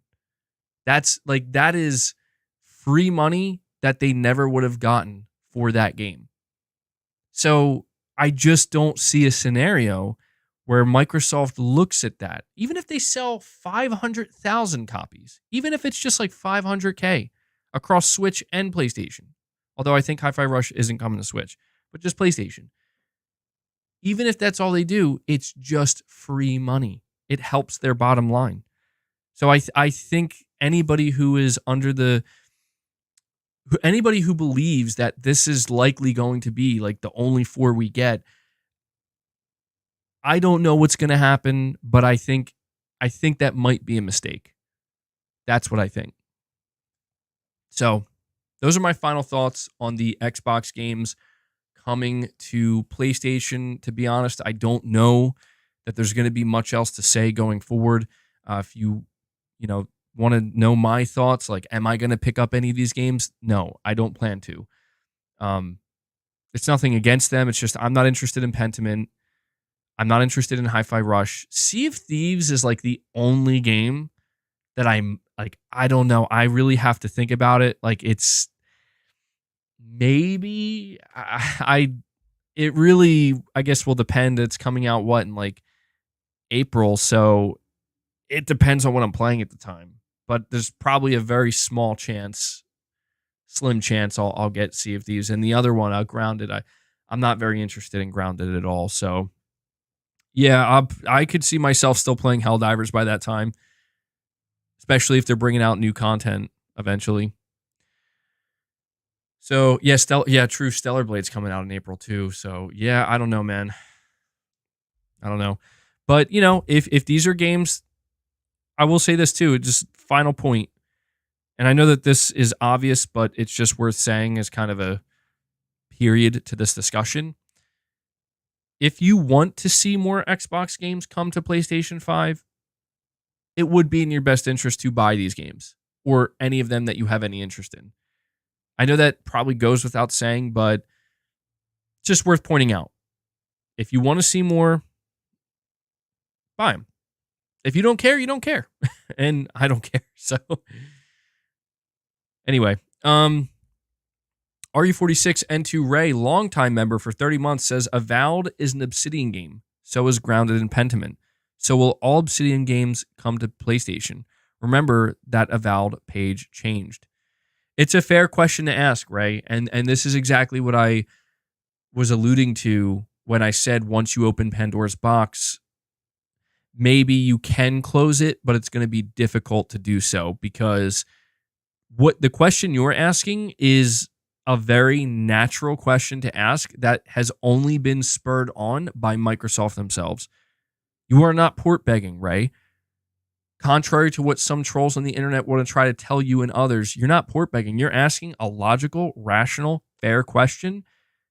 And that question is based off of what Microsoft is communicating to you. What Microsoft just communicated to you is that, hey, 2 of Obsidian's games that were never meant to come to PlayStation 5 are now coming to PlayStation 5. So when you look at Avowed, who could blame you or anybody else for thinking, maybe that'll come to PlayStation 5 too? Because you know what? It probably will. Maybe not at launch, maybe not even within 6 months or a year from launch, but eventually it probably will. So, yeah, we'll see, man. In due time. Once you open Pandora's box, you find Kratos in rage mode. Yeah, there you go. All right, so we're going to move on to the next topic here, which is about another masterpiece dropping on PlayStation 5, that being Final Fantasy VII Rebirth. How are you guys feeling about Final Fantasy VII Rebirth? I'll tell you how I'm feeling right now. I'm feeling hyped to play this game because, don't get me wrong, I'm not saying that I needed to see this game sitting at a 93 in order to get me to be excited to play it. Not at all. I was already excited to play it. I played the demo, already sold. But when you see a game achieve that type of score, you're like, damn, a 93 based on, and here's the kicker, 117 critic reviews. That's a shit ton of reviews, man. Yeah, I think it's safe to say that this game is absolutely going to be a Game of the Year contender. No surprise there, but it's a masterpiece. And of course, it's not a Sony game. It's Square Enix. Sony locked it down as a third-party exclusive, at least until May. I think in May, it might release for PC. So if you're somebody who wants to play this game on PC, you'll probably be able to play it much sooner than you realize. And this is smart, I think, too, because if Square, I mean, let's face it, if Square's really trying to get Rebirth to sell more than Remake did, then I think having that kind of 3-month stagger, it seems like maybe a little bit pointless. Like, I don't know that if the game dropped day and date on PC, it would make a big difference sales-wise in terms of people saying, I'm not going to buy it on PS5. But either way, man, I was basically telling you guys that, you know, this whole conversation about Sony bringing their games day and date to PC. Well, Square, again, this is a Square Enix game. This is not a Sony game. But this is like the closest we're going to see for something like this, where this is being marketed by Sony, right? Sony paid a lot of money to lock this down as an exclusive, to keep it off of Xbox, to market it. I assume there's going to be, well, actually there isn't a bundle, which is interesting. No bundle announced yet. But I do wonder if this is the beginning of the experimentation where it's like, well, this isn't our game. This is Square's game. So let's do like a 3-month window and let's observe what happens. That, like, honestly, that's the smartest way for Sony to do this. Hey, Helldivers is doing great on PC. Final Fantasy is going to have a 3-month stagger. Let's observe. Let's see the results. And if the results look good, Sony might be like, you know what? Maybe we do a 3-month stagger. See what happens. Just bringing this up here because, you know, when I say it's a masterpiece dropping on PS5, you know, some people get all, oh, it's not really a PS5 exclusive. Oh, okay, it's okay. Either way, it's dropping on PS5. It's a masterpiece, and PS5 players are going to play it. All right, that's all I'm trying to say. We're eating good. That's what I'm trying to say. PlayStation 5 owners are eating good. I don't think there's any arguing that. So let me go over here. All right, I'm going to check out these reviews, and I'm going to talk to you guys about them real quick. So here's another really awesome thing about the critic reviews for Final Fantasy VII Rebirth. Out of those, well, actually, it says here there's 113 reviews. Wait, this is weird. It says 117 critic reviews, 113. Oh, okay, maybe some of them are still in progress. Maybe that's why. It says here 113 total reviews counted so far. All of them are positive. Every single one is positive. There's not a single review here that's like the lowest score is an 8 out of 10. That is the lowest score. So, yeah, man. This game is kicking ass. Yeah, not a single mixed review. Is there a bundle?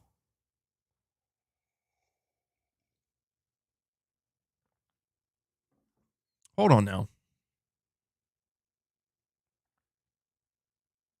Actually, you're saying you will be pissed if Sony releases first-party non-live service games just 3 months after release on PS5. You have to reward people who commit to your ecosystem by buying a console. Yeah, I hear you, actually, and that's a tough thing, you know? It's a tough thing where it's like you do buy a console and there is an expectation. And to be fair, that expectation was not created by us. And I think that's what you're speaking to here, actually, is the expectation was created by Sony by having exclusives, you know? So when Sony says, actually, we're not going to do that, like if they were to change their mind on that, where we're not going to do that anymore, I think sometimes people get a little too nuts about their reactions either way. Like, listen, I'm not going to speak for you, actually, obviously. But my assumption is that even if Sony did do this, you would express your frustration, but you'd probably still play the games. Because, I mean, well, I don't know, maybe you wouldn't. But that's where it's like, I try to encourage people, if you're going to have any type of emotion towards it, you have to just, it's in your best interest to realize that, you know, that's an isolated situation where they're probably still just going to do it anyway, you know? And I don't know, it kind of sucks in that sense where it's like, oh, well, you know, do the fans and what the fans have to say, does it matter? And it's like, well, yeah, but most people are probably still just going to support it anyway, you know? And I don't know that it would be such a bad thing. It depends. It depends because on one hand,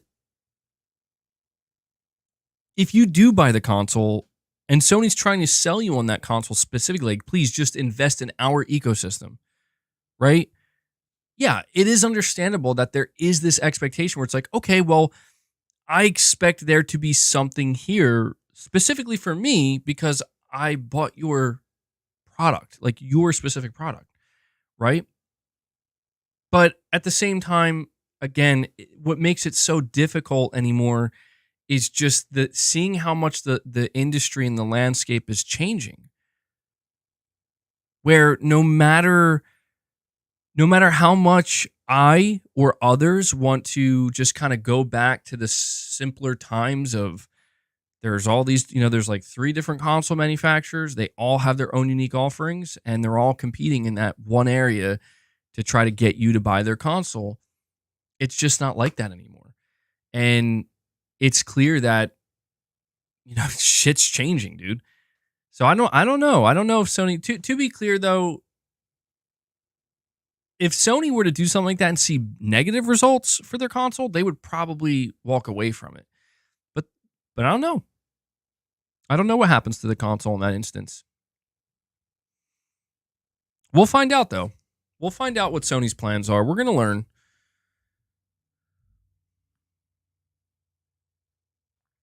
Devil Shooter saying PC is the future. Maybe. I mean, I don't know, man. I think there's always going to be... I feel like I would say console and PC are the future. Well, see, it feels stupid to even say that because then it's like, well, console, PC, and mobile. Wait, hold on. Console, PC, mobile, and cloud. You know what I think the future is? I'll be honest with you. Like when I, especially amidst all these conversations, dude, there's so many conversations about like, this is changing, that's changing, this is going to happen, that's going to happen. You know what I think the future actually is, though? I think it's very simple. I think it's the future is, here's our shit. Play it where you want. I know that that's like pretty blanket statement, and we're still pretty far from that, but I really think that's the future. It's just, here's our shit, play it where you want. Play our shit, please. Like, and don't get me wrong, like, I don't think that means, well, the console's not going to exist then. No. The console's going to exist. You say, hey, yeah, we got a console. Go buy that shit and play our shit on that console. But if you don't want that, I mean, well, you're still going to play our shit, right? Like, that's it. I just think that is the long-term future. And I think that the process of getting there is unfortunately going to be a messy one. You're saying then there's no need for consoles. Well, you're probably not wrong about that. But here's a question I have, though. Here's a question I have. Who determines what is needed in this industry? See, that to me is getting at the heart of the question. Or that's like the heart of the supposed problem, I guess, right? Like, who determines what is needed versus what is not? And see, that's where I feel like, well, that's us. Exactly, the market determines that. And so the fear, I think, for some people is that if more games that once defined a certain platform, or not a platform, but a console, start to go away from it and are no longer like exclusive to it, does that mean that the market is going to ultimately say, then we don't need this product anymore? That's the question, dude. I don't have an answer to that question. I mean, the only thing we can say is this. The only question we actually have the answer to is this. If Sony were to remove exclusive games from the PlayStation console, you buy a PlayStation console or you see a PlayStation console, there are no exclusives. If that day were to come, do you A, still buy the console because that's what you want to play on? Or do you B, not buy the console and you buy a PC or, I don't know, just go somewhere else? And here's the thing. We can only answer that on an individual level. We don't know the answer to that question when it comes to 100 million people. We don't know. Because a bunch of you in the chat right now could say, oh, I'm not going to buy a PS5 or a PS6 if that happens. Other people in the chat would say, I'm still going to buy it. But the real question is, the 100 million people that buy PlayStation consoles every generation or so, what about them? Like, what does that look like? That's the real question that we don't have the answer to. And if you want to know why Sony is not going to just dive in head first, that's why, man. That's why. Like, and here's the thing, like, on my last stream, I saw there were a bunch of comments that made their way to the top. And those comments said, they were basically people like saying like, man, I've been with PlayStation my entire life and I'm not buying the next PlayStation console. I don't see a point.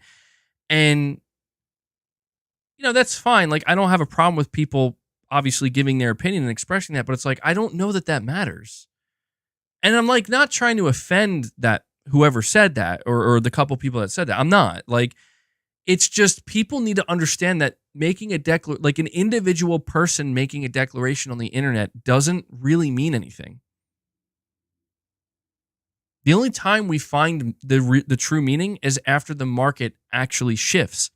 And by the time that shift actually happens, it's like the declarations don't matter anymore.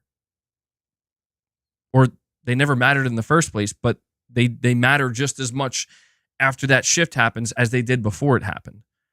I don't know if I'm making sense here, but actually you're saying I always have retro gaming. I won't be completely ignored for profit. It's like all digital gaming and exclusives. I like exclusives and don't really like digital. Yeah, I hear you. I don't know if that could ever be me though, when I think about it. It matters to that person, MBG. Correct.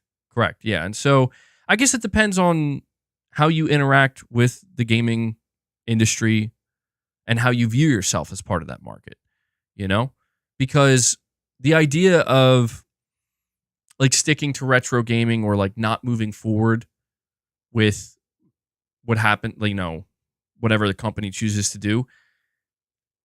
I don't know, man. I don't know if I could ever see myself doing that. Corey says PC is not the future. It's only the top-notch present debate.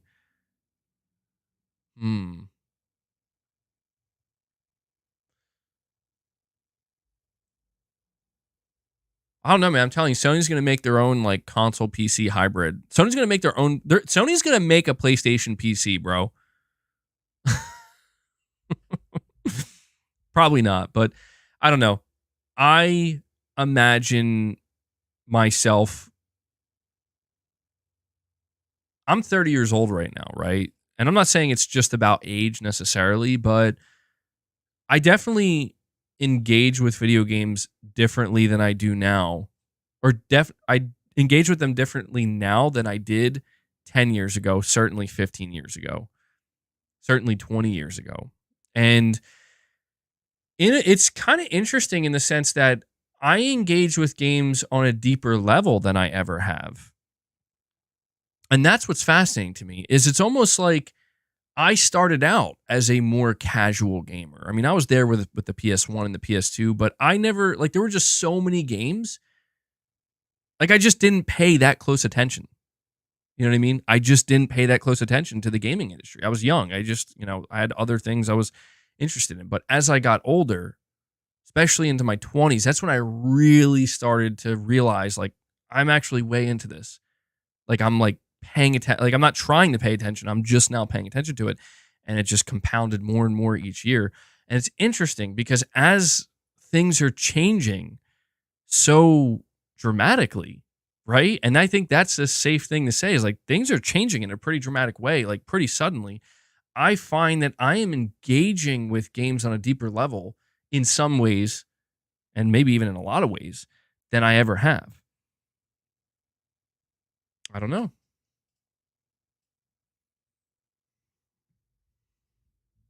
You started with the Intellivision in the 80s? Oh, damn.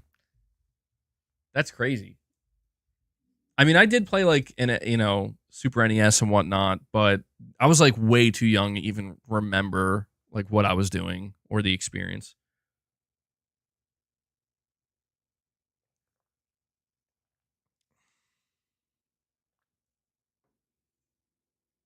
I mean, I feel like there's this constant tug of war in a way where it's like PC, console, PC, who's going to win? And it's like, I just think they're going to coexist, man. I do. And I think that PC players, well, here's the thing, dude. If Microsoft really does start bringing like more and more of their games to PlayStation, like PC players won't even be able to say anymore like, oh, we get Xbox and PlayStation games. Because it's like, dude, PlayStation players will be able to start saying, we get that too. That to me is kind of what shakes things up a little bit here about the notion of you want to be somewhere where you have access to everything or as many things as possible. But yeah, I will say this before I read these super chats. I know I meant to talk more about Final Fantasy, and I will kind of, my thoughts on exclusivity in PlayStation are this. There's the personal side, which my own opinion and my own feelings, and I'll say what those are right now. Exclusivity to me has and always will be important in defining a platform, in defining a console, in defining, I don't know, just these kind of experiences that, they were inherently there from the beginning, if that makes sense. Where when a console was developed and created, it was done so with the intent of we need to have exclusives. We need to have things that define this console, that stand out, so we can bring people in. And I do feel that when you remove that, even if it happens slowly over time and it eventually gets to a point where it's almost non-existent, I do think that it does create less of an identity. And I don't know that it's like a bad thing for gamers necessarily in all instances, but there is just that part of me that I don't know if it's because I just grew up with the console, if I grew up with exclusives being the norm. It could be that, but I just feel like to some extent it has to exist. Just to some extent. Because even if we look to the far future of everything is on the cloud and is a service now, exclusivity would still have a place in order to differentiate those different services. Like, where do you go? Right? Even if it's 30 years from now where it's like consoles don't exist anymore or whatever, it's just apps on my TV. Even then, it's like exclusivity would still matter in getting a person to say, you know what, I want to subscribe or engage with this platform over that one because this one has this thing that one doesn't. It's that simple. But that to me is something that's inherently built in to the competitive marketplace and cannot be removed. If anything, Nintendo is here, people. Nintendo is here to remind everybody that you can't remove it. You can try. You can. Hey, Microsoft can do what they want to do, and Sony can do what they want to do if they choose to follow that. But Nintendo is here to remind everybody that we got exclusives. That's what we got. You know what I mean? And if anything, Nintendo could be the one to ensure that exclusivity remains in the long run. Right? But on a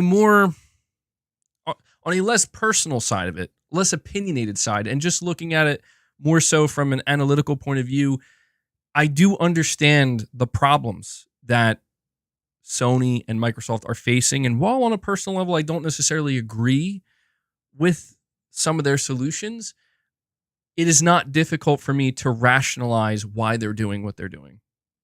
It is not at all difficult for me to accept that a big part of Helldivers 2's success is the PC market. And that's not a bad thing, right?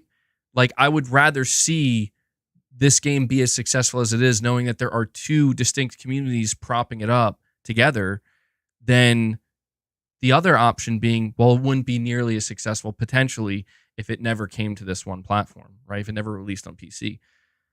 And so I understand from Sony's point of view, they see that and they're like, money, right? Like, this is good for the game, it's good for the players, and it's good for our pockets. But I also at the same time do not believe, specifically talking about Sony, that they are just in this space. And that's what's weird to see to see these conversations is people kind of talk about it as if like, oh yeah, Sony already made the decision. Like, how do you know that?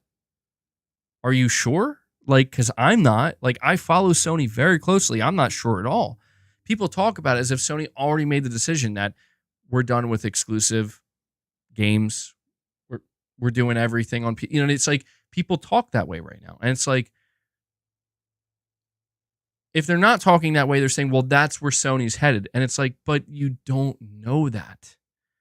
We don't know just how stubborn Sony could be. And I think some people would find that stubbornness to be a good thing. But we don't know if, for all we know, internally, there are certain people at PlayStation being like, hey, we're gonna, we want this game to be multi-platform. Right? Like we've had conversations. Apparently there are developers inside of Sony Studios that they would like their games to release everywhere. I think even Cory Barlog, I don't know if Cory Barlog ever mentioned it specifically, but there's always just this kind of notion that the developers would obviously like their games to be everywhere. But that's what I'm saying. Like, dude, Sony's not going to allow that because Sony has a business, again, it is a business interest where, I'll put it to you this way. It's easy for me to understand why Sony's doing what they're doing. And it's even easy for me to accept it because I know that they're going to do what they have to do to keep their business healthy and to keep it growing. I understand that. I've already accepted that. There's nothing I can do to change that. But at the same time, I think to myself, well, why? Why would Sony do that though? Because the Sony that I'm familiar with is not one to usually just run into those things and dive in head first. And I think it's just, if Sony doesn't have to in order to grow, they won't. And that is as simple. I know I've been going on and on here, but to simplify this entire conversation, if Sony does not have to, then they will not.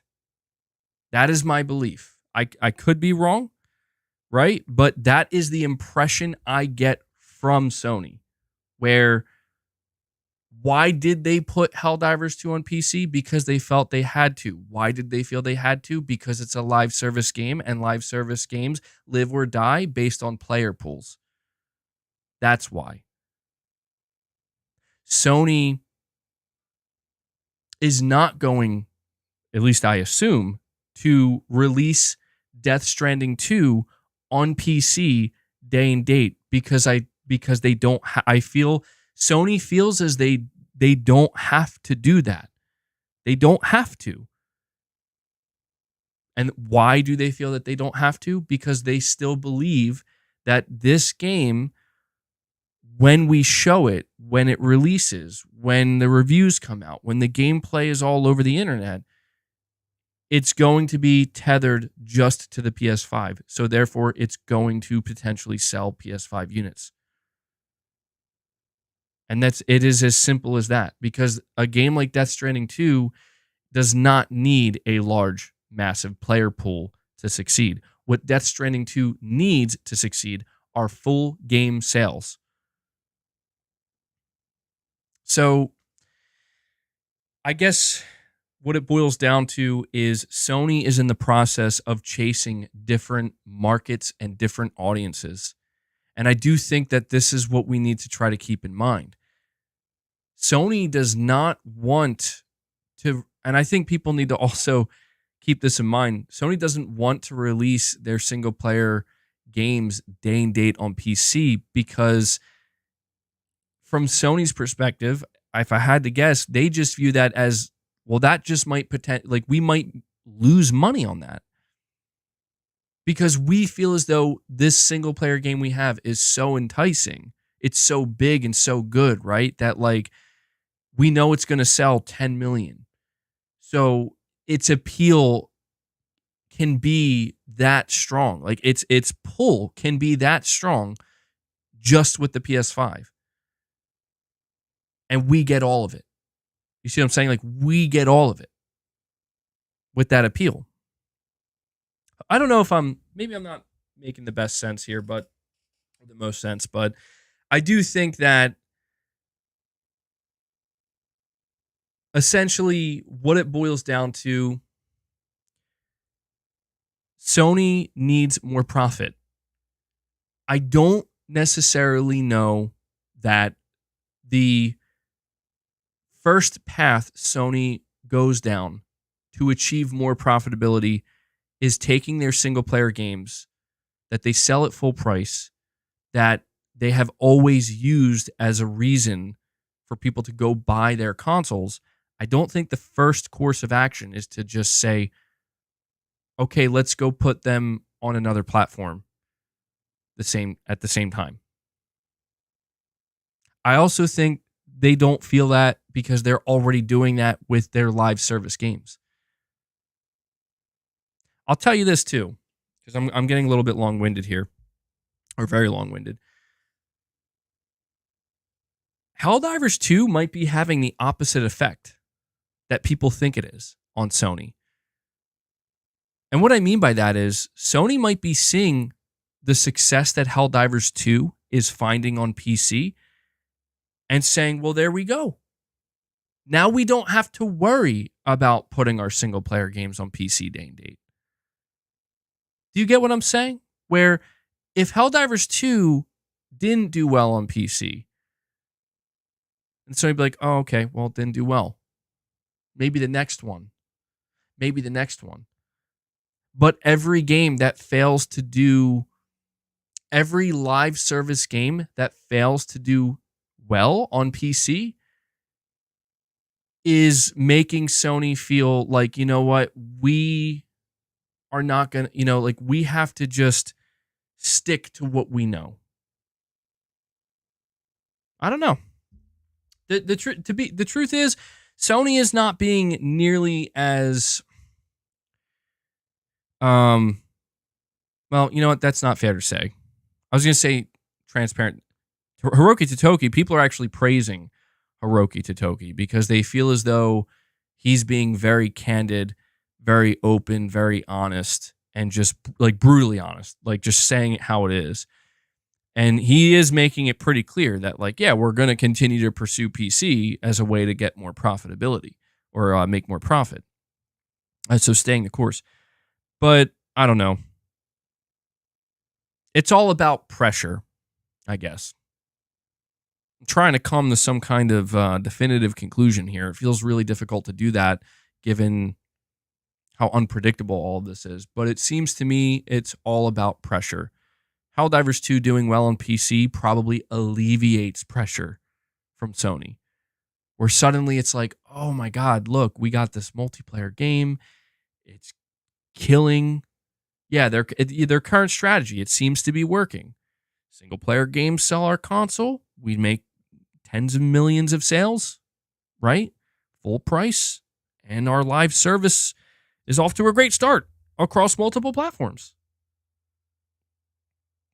I mean, it's like, if you're Sony and if you've been listening to what Sony's strategy is, it's like, it does seem to be working. The only problem, I'm telling you, man, the only thing that we need, you don't have to pay attention to it, but I think if you want to try to be prepared for what Sony may or may not do, we got to focus on those profit margins. Not because look, I get it. It's like, why should I care how much profit Sony's making? I'm not saying you should care about their profit as much as it's just about, you should pay attention to if it's going to continue to drop the way it is, or if it's going to start climbing. Because if it continues to drop, you're going to see Sony make some huge changes. To be clear, if Sony can't get that profit margin above 6%, to get to 7, to get to 8, to get to 9, to get to 10, and it starts like 5%, 4%, you're going to see Sony start to scramble. So that's why I think we should, if you care about trying to predict what might happen next or be ready for what Sony might announce next, then yeah.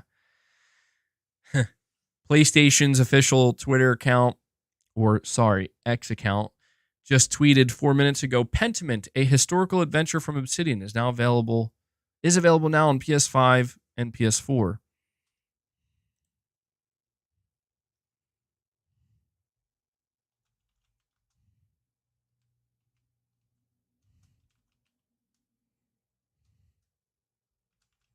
Hold on, I got to reply to the PlayStation tweeting about a once. What's the best way to word this?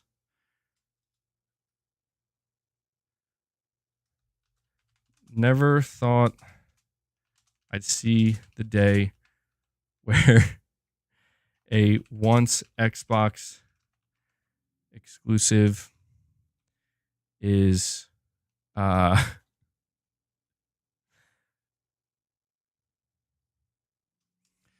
guys, help me. I got to think of something clever to type here, man. I'm struggling. I feel like I'm on the spot. You're saying watch your words.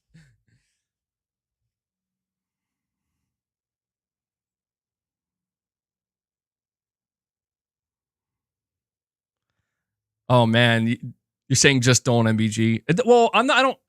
I just want to point out the obvious, which is, and Corey's demanding the MGS theme. We'll get there. By the way, I got to give a shout out to Martyr Marble, or Mater Marble, Mayterra Marble. Sorry, I probably destroyed your name, but I got to give a shout out to you, my friend, because you became a channel member. I'm a little bit late to shouting you out. I apologize. Welcome to greatness awaits, my friend. Thank you so much for becoming a member. I really appreciate that support, man. So look forward to your exclusive perks. Mayterra Marble. I hope I'm saying your name correctly. Thank you. Appreciate it. I just want to point out the fact, I don't know, I want to say something. I feel like I have to say something.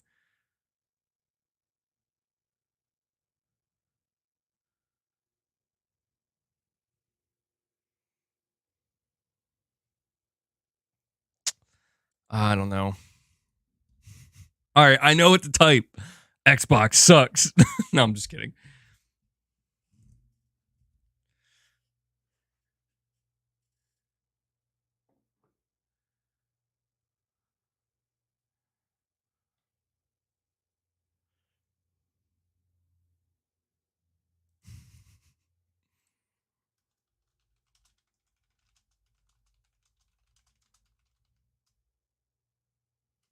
Fuck, I don't know, man. I don't know what to type. I don't know what to say. A GIF? Oh, you know what? Yeah, maybe that's the best way to go. What kind of GIF though? I know exactly. Okay. Fucking all right. You know what? Maybe I have like the perfect one here, but I feel like it's gonna send the wrong message.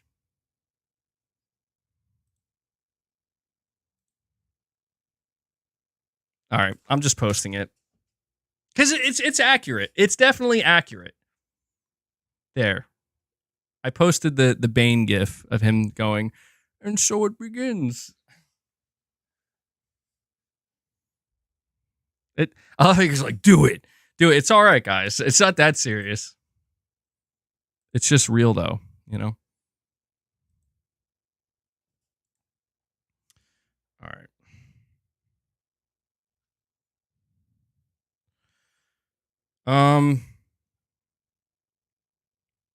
Okay, where are we at here? So I'm about to cause chaos. I mean, probably, yeah. Some people are definitely gonna get all worked up over a GIF, but maybe not. Anyway, getting back on track here, I got a couple of super chats. Thank you guys for waiting. Josh, I apologize, man. It took me forever to get to your super chat.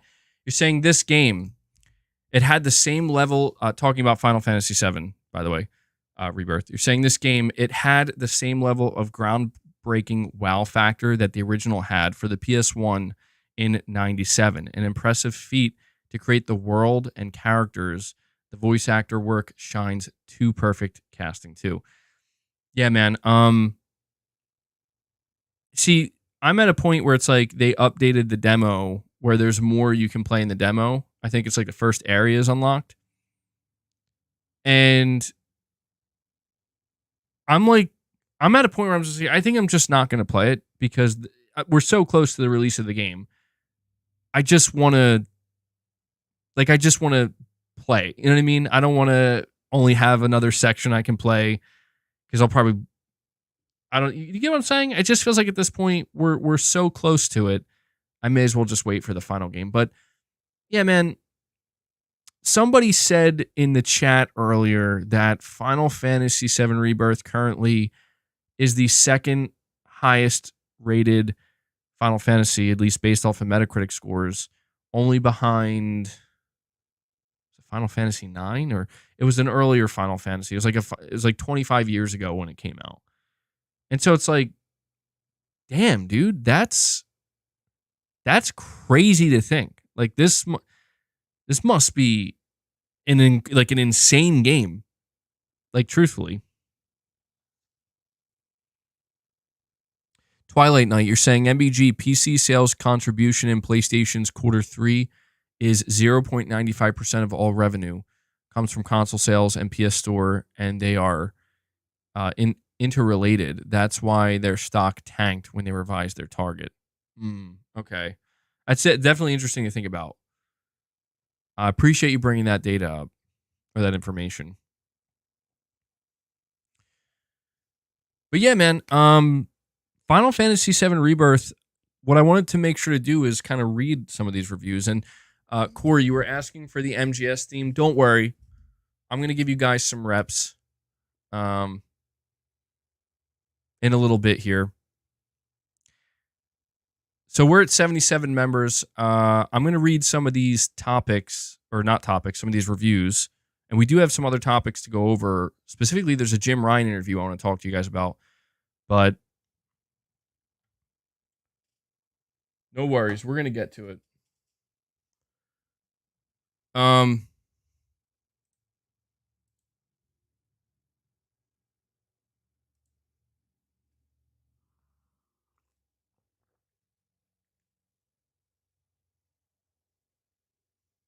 Holy shit, I'm thirsty.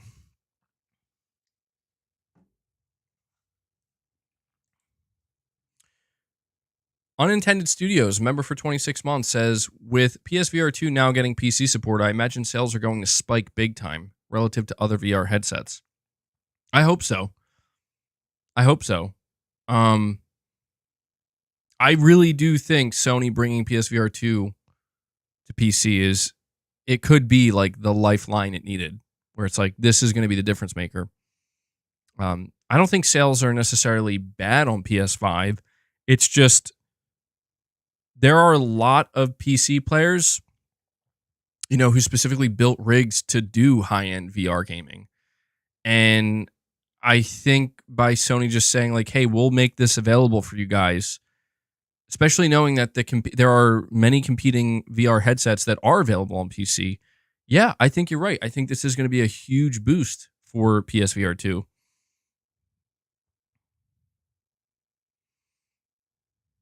At least you would hope so. If you're somebody who wants to see PSVR 2 can succeed and continue to be relevant, I think this will definitely help it. But let me see here. So, looking at the reviews for Final Fantasy VII Rebirth, a lot of 10 out of 10s here, as you could expect.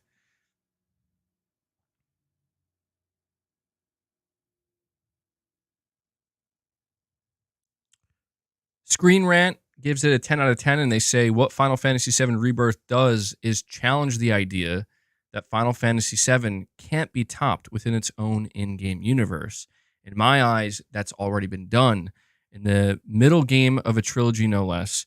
And now we'll just have to wait to see if Square Enix can stick the landing on what's been an incredible must-play two-parter thus far. We have Twin Infinite also giving it a 10 out of 10, saying Final Fantasy VII Rebirth is, for all intents and purposes, a phenomenal second act in the remake series. Though its open world design isn't perfect, the game is finely honed in every other area, and provides as luxurious of an experience as Final Fantasy VII Remake did. VGC also gives it a 10 out of 10, saying Final Fantasy VII is an excellent RPG with some of the best characters in gaming canon. While some open-world content skirts the edges and the game's main narrative is left somewhat deflated, the time spent with Aerith, Tifa, and the gang makes this a hugely enjoyable road trip you'll be playing for hundreds of hours. WCCF Tech also gives it a 10 out of 10, saying Final Fantasy VII Rebirth takes the second chapter of Cloud Strife's struggle to save the planet he calls home and surpasses the highs of Final Fantasy VII Remake in every way. So, really, really big praise here. Yeah, I agree with Corey, by the way. Let's see if we can get some more likes on the stream, guys. We're sitting at 255 likes. We have over 460 people here, which is awesome. I think we could easily blow past 275 likes. I think if everybody helped out, we could easily get to 300 likes. I'd really appreciate that. I'm going to read a couple more here, though. Let's see. Washington Post, 10 out of 10. What is this? I think that's Gene Park. I love this.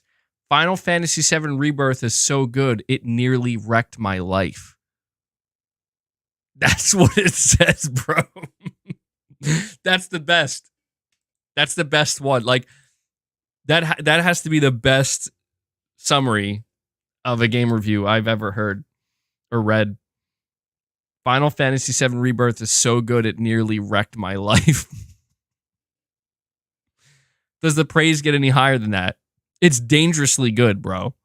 This game is dangerously good. That's awesome. Let's see what other ones we have here.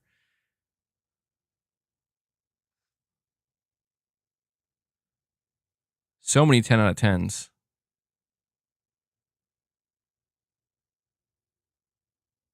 Destructoid gives it a 9.5 out of 10, saying Final Fantasy VII Rebirth somehow manages to spin multiple plates without smashing any of them. That's an interesting way to describe it.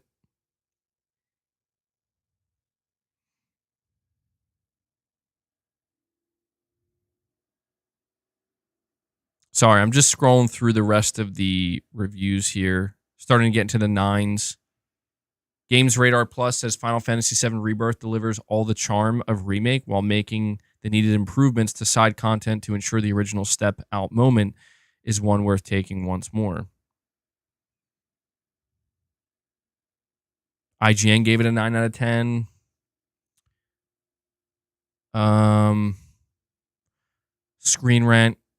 Game Rant gave it a 9 out of 10. Let me go see what the lower scores are. GameSpot gave it an 8 out of 10. And they say, thankfully, what Final Fantasy Rebirth succeeds at eclipses what it fumbles. It's a superbly designed gameplay experience that instills a sense of freedom while also making exploration rewarding in a meaningful way.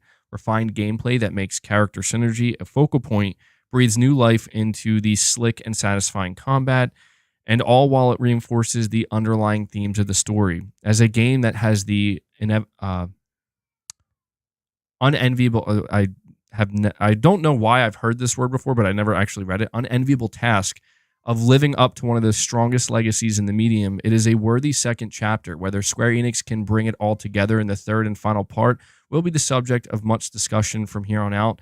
Just like at Destiny's Crossroads, an unknown future beckons once again, and anything is still possible. So IGN giving it GameSpot giving it one of the lower scores, an 8 out of 10, but it has quite a few 8 out of 10s.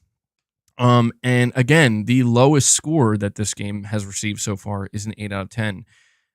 Reviews that have yet to be published: Polygon, Kotaku, The Verge, and CNET. So we'll have to, I guess, wait on those. But honestly, I don't think I'm going to wait for them. I think it's obvious that this game is a must play.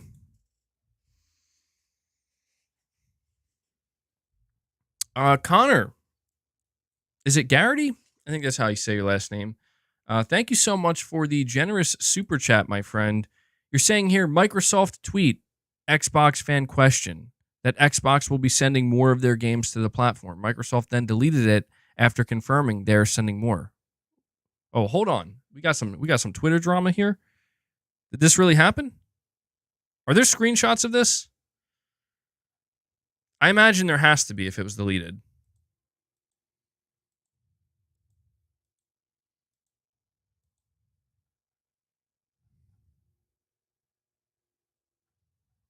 Now I have to look.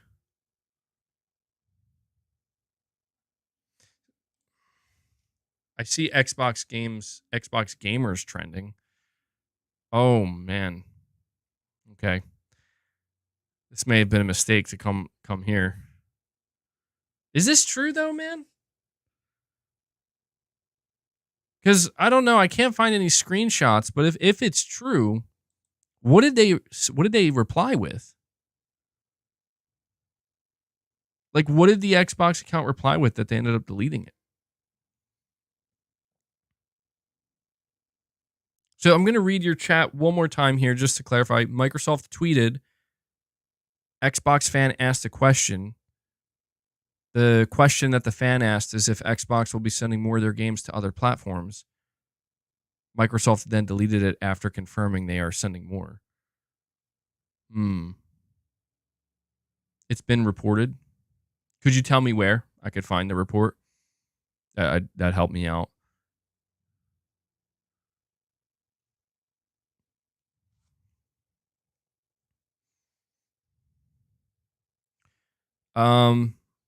Legions GG, thank you for the super chat. You're saying Xbox will talk badly about Final Fantasy 7 out of pure envy.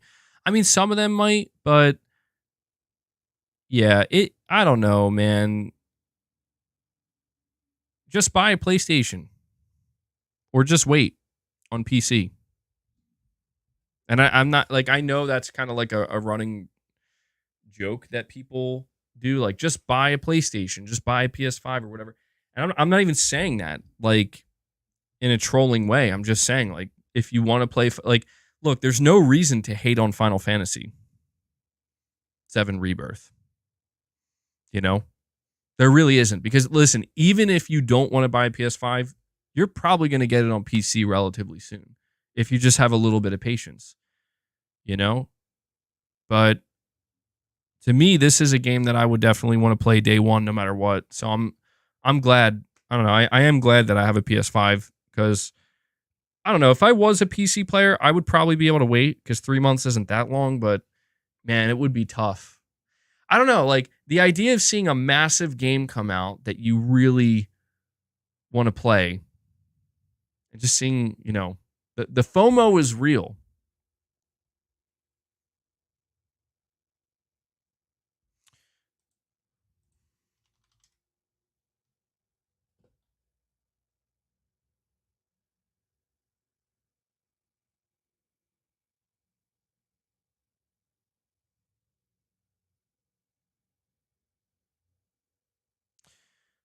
Connor, I'm trying, man. I don't know. I'm still not seeing anything.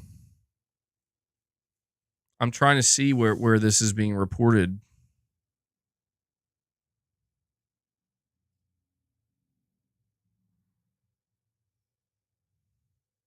You know what I think is kind of weird? You know, talking about Final Fantasy 7 Rebirth and exclusivity. Something I find kind of weird is how quick people are on the internet to condemn people for, like, I don't want to say celebrating exclusivity, because that I can kind of understand. Like, some people are just going to get annoyed by that. But just not being able to acknowledge that, why would PlayStation 5 buyers and owners and players ever advocate for Sony to do that less? You understand what I'm saying? Like, why would anybody who plays on PS5 like, it's one thing if you say, I don't care, I'm indifferent to it. That's fine. That's totally fine. A lot of people are completely indifferent to it. But this idea that it's like we should be encouraged to say, no, Sony, stop doing that. That's weird to me, because it's like, it's not my problem. And I know, and it's not even that I'm trying to be an asshole. And frankly, I don't think anybody, when it comes to exclusives, is trying to be an asshole. It's just, it's literally not my problem. Like I literally paid $500 to ensure it wouldn't be my problem, and therefore it's not. So why would I? You know what I'm saying?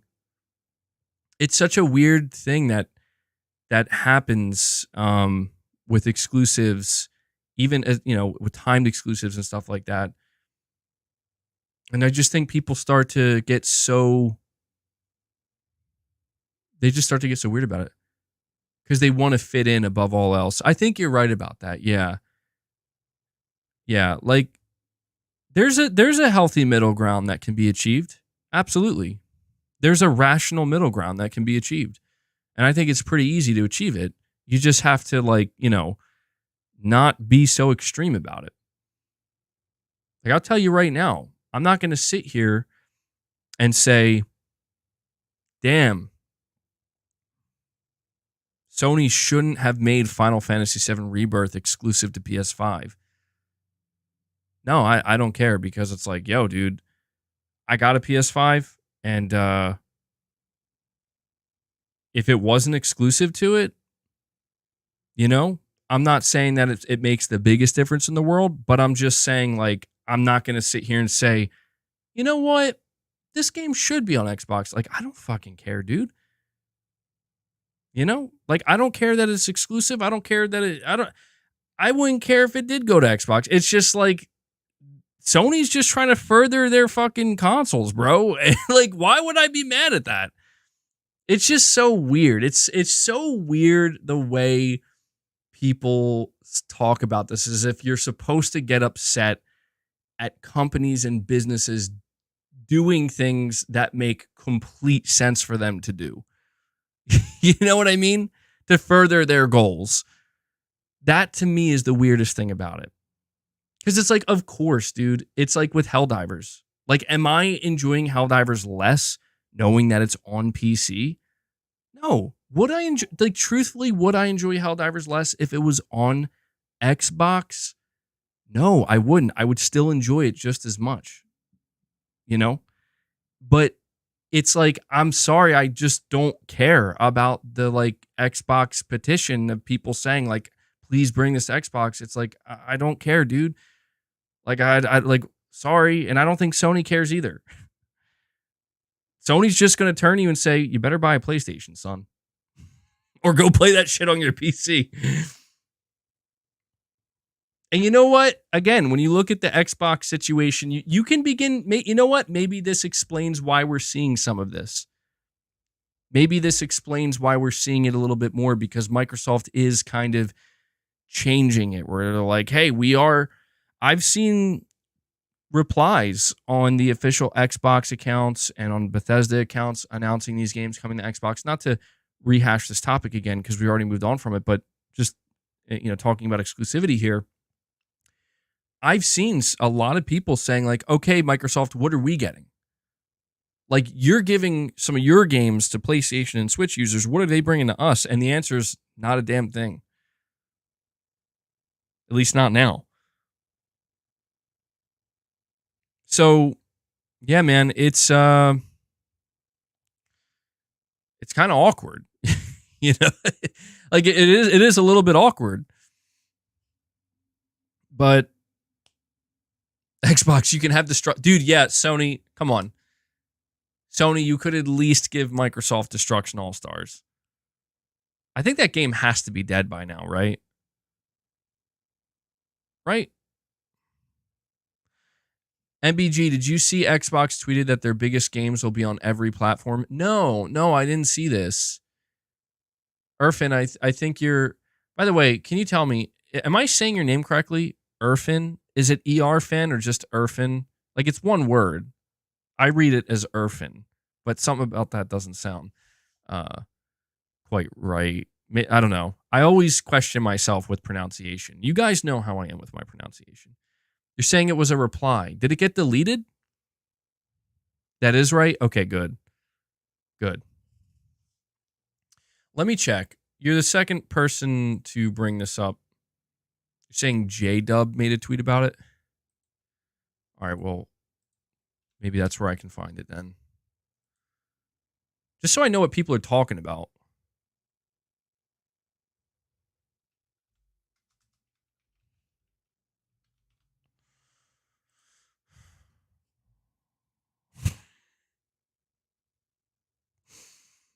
Holy shit. He has the profile picture I was talking about.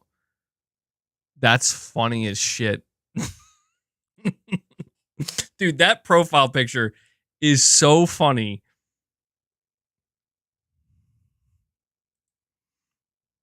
All right, let me see here if I can find it.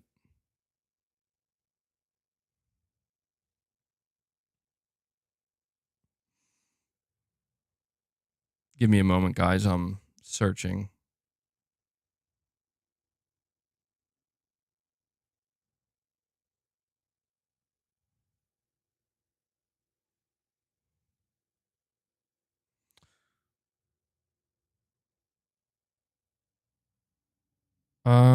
Not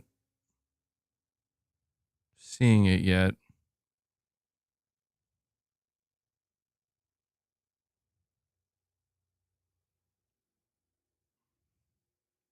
I hate when I have such trouble finding this stuff. Like, I feel like it shouldn't be this difficult, you know?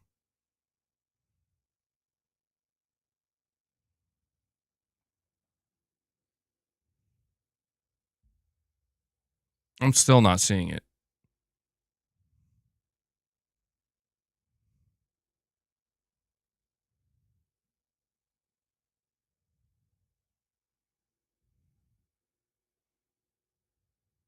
Holy hell. Where is this thing? Dude, I can't find it. Has it been totally scrubbed from the internet?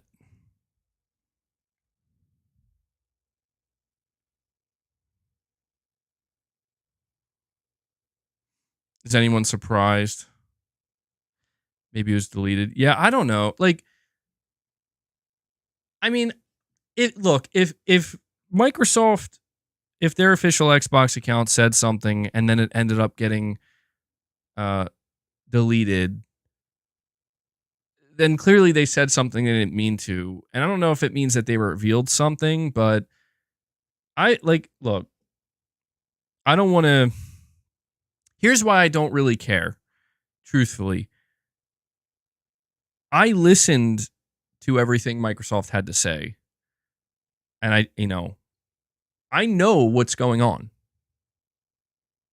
I know many of you guys know what's going on. If there are some people out there that need to hear certain things and they need to have things worded in a specific way, and they have to kind of really listen and hang on to every word that is being said by Microsoft and their marketing, that's fine. But I don't need that. And I think most rational people who know how to read between the lines, we all know what's happening. And it really doesn't have to be that big of a deal because it's already here. Like it's literally happening right now. The big deal for me, the big deal came again, it's in the rear view mirror at this point. It was November, December, January, and the first couple weeks of February, but it's over now. It's like we know what's happening. And I don't feel the need to try to spike the ball, and I'm not trying to be honest, I'm not trying to fuel anything here that needs unnecessarily, and I'm not trying to fan the flames because if there's something that I've learned these past couple weeks is that people at the end of the day are going to hear what they want to hear. Not everybody, but the people who are usually the most vocal are going to hear what they want to hear. And somebody might be saying that about me. Somebody might be saying, MBG, you're just hearing what you want to hear. And it's like, okay, that's fine. I'm not going to fight you. I'm not going to argue against that. I'm like, to me, it's just one of these things where it's like, if you know, you know. So that's why I don't feel the need to kind of fan any flames necessarily. Like, I don't, like, I'll put it to you this way. I don't need a now deleted tweet from Xbox to confirm or deny anything for me. That's all. Yeah, Jakey Steve gets it. He's like, it's pretty clear what's happening. So, dude, you know somebody didn't get the memo, unfortunately. And it's not just somebody. Like, there are people out there that just haven't received the memo yet. And I feel kind of sorry for them because it's like, man, it's going to be tough for you down the line. It is, unfortunately. But wish you the best of luck. And I don't mean that in any toxic way. I just mean it's like the sooner you get that memo, the better. Dance Me a Number. Member for 8 months says, MBG, did you see Icon Era is reporting a remaster of the Crackdown trilogy is launching on Xbox, PS5, and Switch? No, I did not, and I don't need that. That's not real. Dude, if we are in a timeline where I don't know if it'll be a year from now, 2 years from now. I'm assuming what you're saying is true, like that this is like being reported somewhere. I see Icon Error pop up sometimes.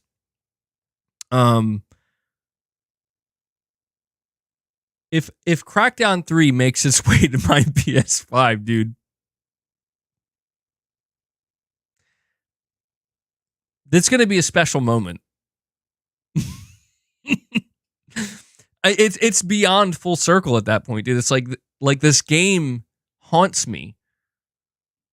Somehow. It's like this game followed me, bro. Like, how did this game follow me? Now, I will buy, dude, if Crackdown 3 comes to PS5, I will buy it and I will play it. And we will stream it and it will be a moment, dude. An unforgettable moment in this channel's history. We need that masterpiece. That is like, yeah, that would absolutely have to happen. It's like I play it and I'm like, this game actually ain't that bad. It just took me going to PS5 years later to realize its true potential. Members Lounge playthrough. Dude, it would have to be a public stream at that point. Because I know so many of you, dude, I still get views. Like last week or the week before when I was checking my YouTube analytics, you know, a lot of people, or I mean, more people than I would have expected, certainly were checking out these Crackdown videos I made. And it's so interesting to see that these videos not only still get views, but they still get comments. And it's definitely a part of this channel's history that I think will never be forgotten. Definitely a defining moment. Digital Dude 25, a member for 6 months, says, what's up, MBG? Can't wait to play Indiana Jones on my PS5 Pro. Oh my God, I didn't even think about that. You know what? That's a fascinating thought, dude. If Microsoft does bring out future, like if they bring out any of these bigger titles to PS5 in like 2025 or something, oh my God, could we see PS5 Pro enhanced Microsoft games? Oh no, dude, that would be... Dude, what about Call of Duty? I didn't even think about this, bro. That's so weird. I bet you this is why Microsoft is like, yo, we have to get next gen out by 2026. That's going to be a really awkward day. That's going to be a really awkward day, dude. How are the Helldiver servers doing today? I'll tell you, I tried playing this morning. I couldn't get on. So, I don't know.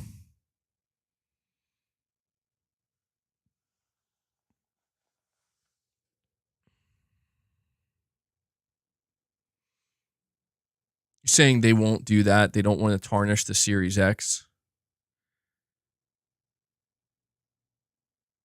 Yeah, well, I mean, I don't know, man. I don't know. We're going to find out. We're going to find out. All right. So what I want to do now, well, actually, I have a super chat here from Gavin Hillick. Thank you for the 2 pounds, I think. You're saying here, Hi-Fi Rush now 10% off with PS Plus. Really? Now that's fascinating. Microsoft getting in there with Sony, be like, yo, can we get that PS Plus discount? How much is it with $26.99? Oh man, yeah, you can tell. You can tell Microsoft wants this game to sell. They're doing a PS Plus discount, huh? Fascinating. Well, it's only the beginning. Saying pre-order discount, nothing new. It's not new, but I always find it fascinating when I see games that have pre-order discounts or PS Plus discounts, because I always wonder, I always just kind of wonder, how much of a difference does that make? You know what I mean? And I'll be honest with you, when I see that, I think it's a good thing, because it's like, oh, I can save a couple bucks if I get it digitally. Well, I don't pre-order games digitally, but if I'm a PS Plus member and I want to buy this game digitally, I save a little bit of money. But I always kind of wonder, is it because it's not selling? Is it because nobody's pre-ordering it? Now, obviously, that's not the case with Hi-Fi Rush, because Hi-Fi Rush just went up for pre-order today, I believe. But saying it's basically begging you to buy it. I mean, yeah, it's definitely trying to appeal more so than games that don't have it, certainly.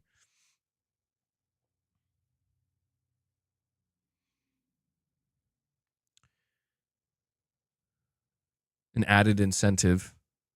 Yeah, it's pretty smart, I would say. My only question is how much, how big of a difference does it really make? That's my question. We have Drive By Joe with a $5 chat. Thank you, buddy.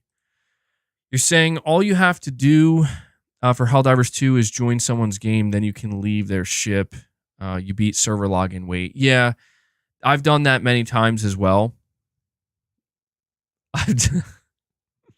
Sorry, I just read something ridiculous in the chat.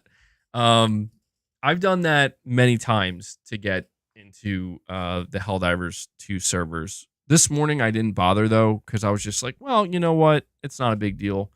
I got a couple of to be honest, I had other things I had to get done, and I was like, you know what? Maybe this is just a sign. I'll just come back later. I got to get some stuff done. All right, so we're going to move on to the next topic here, guys. Please hit that like button for me. We're at 284 likes. We can get to 300 likes. That'd be incredible. We're at 77 members, by the way. Seeing some slowdown with that member train, guys. Listen, I don't normally get like this, but I want to see if we can hit 100 today. Listen, if we hit 100 members, that's a big ask. I mean, it's a big ask. I know that. If we can hit 100 members, though, I'm going to do some reps, immediately. I'll get some MGS. I'll get some metal. But, we'll see if we get there. Final Fantasy 77. 77 members is huge, bro. You guys are killing it today. I do want to go over this Jim Ryan interview, though. Okay? Look, I'll be honest. I just really want to do some reps. All right? I don't know, those who weight train, you have these days where you're just feeling it. You have a pump all day for some reason. That's kind of how I'm feeling today. But we're going to go over this Jim Ryan interview. All right. This was an interview done by Variety. Departing PlayStation CEO Jim Ryan reveals the biggest challenge of his 30-year career.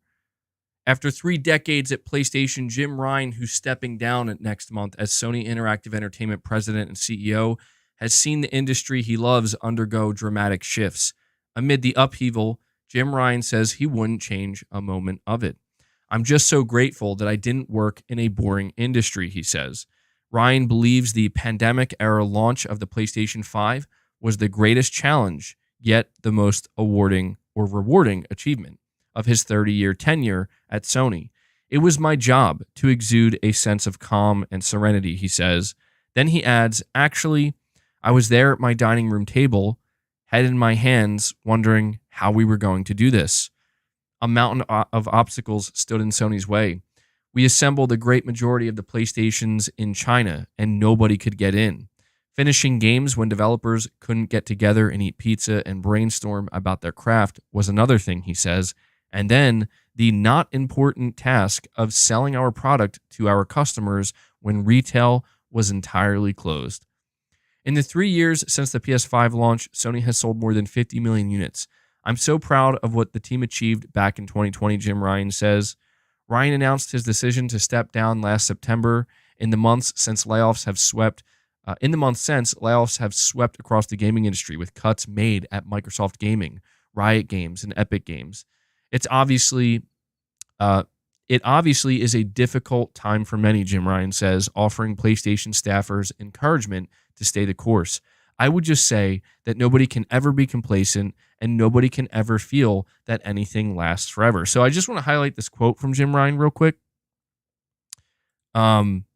This is a really good quote because I think this is something that unfortunately not enough people, I think, were I don't think enough people are aware that Jim Ryan was very good at ensuring PlayStation was not going to get complacent. And I think that's weird that people think it has. I think that one of the biggest reasons people believe PlayStation got complacent underneath Jim Ryan is because most of the new IP that was greenlit under his tenure is not out yet. Like, most of the new big games are still in development. And, you know, for like pretty much when we look at all these games coming out in the next 4 years or so, these are going to be all games that were greenlit under Jim Ryan. And I just think that this is a good quote from him because I think it just speaks to, you know, something that PlayStation as a whole should keep in mind is just, you know, don't get complacent and understand that nothing lasts forever. And I think what he's speaking to there is the success factor, right? The success of PlayStation, it won't last forever if you get complacent, you know? So let me continue with this, with the rest here. After Jim Ryan departs, Hiroki Totoki, Sony's president and chief operating officer, will step in as interim CEO of SIE effective April 1st. Jim Ryan says he has full confidence in Totoki's leadership and won't second-guess Totoki and Sony CEO Kenichiro Yoshida's choice as his ultimate successor. He shares one piece of advice for the new PlayStation boss, which he contends must remain a cornerstone for SIE. Now, this is the most important quote from Jim Ryan. Quote, "Never forget that we're an entertainment business. If we continue to entertain, delight, and surprise our community of gamers, I think Totoki-san and whoever follows him will be just fine." End quote.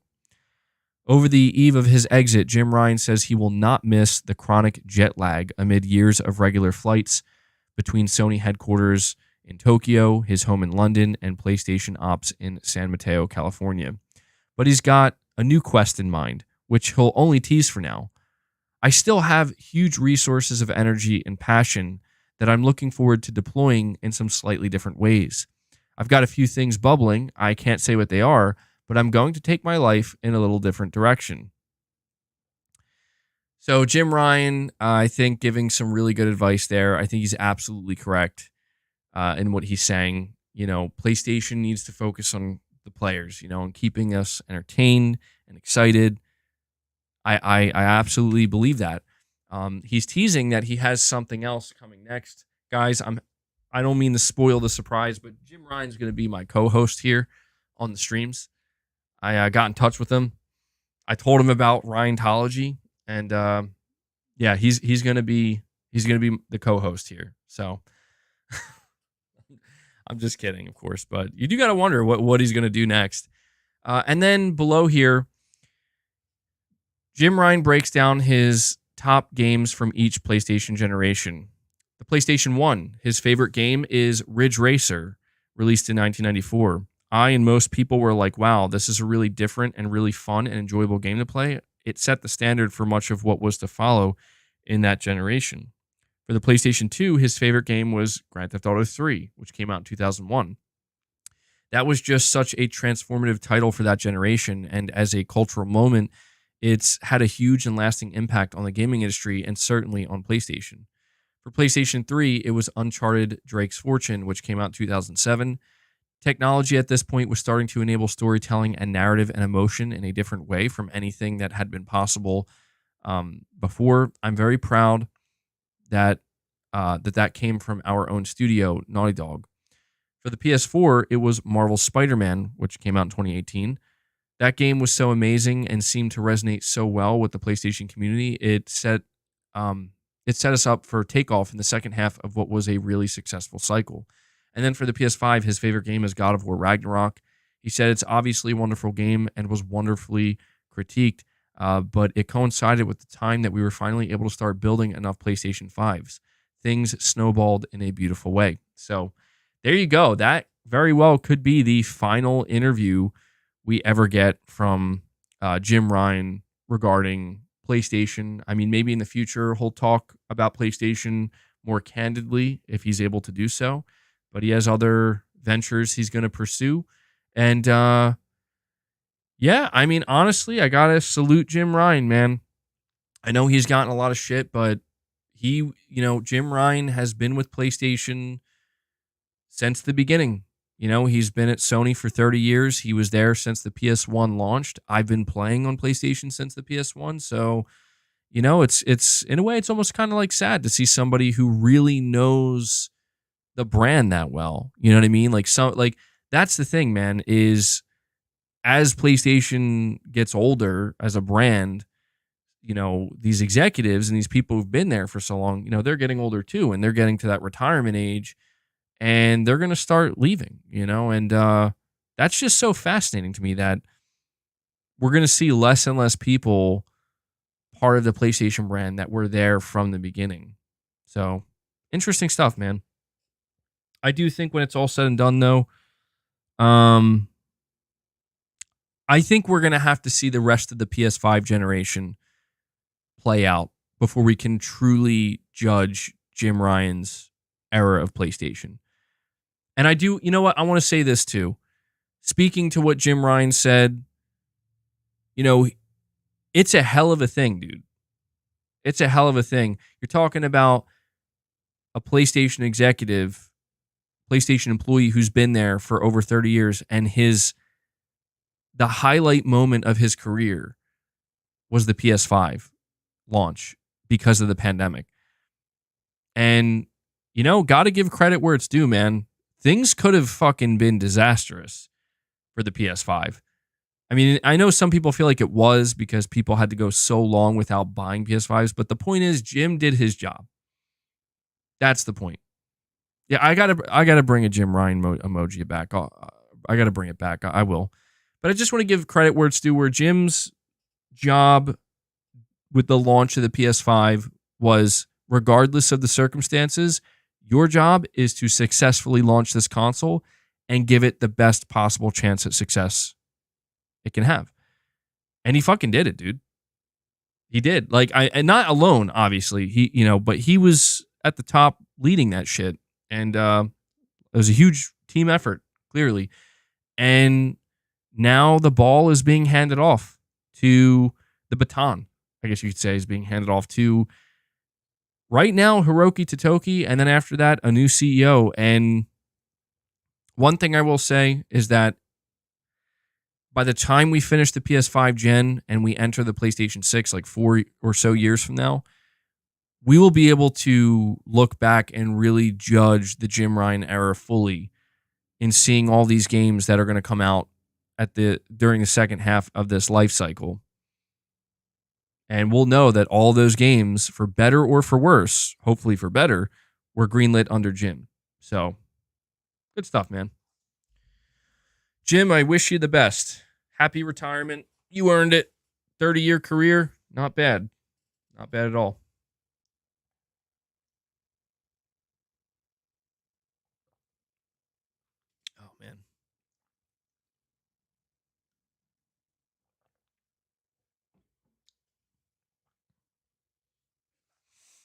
All right. We still do have a couple more topics. I know I said that way. Topics. A couple more topics to go over, guys.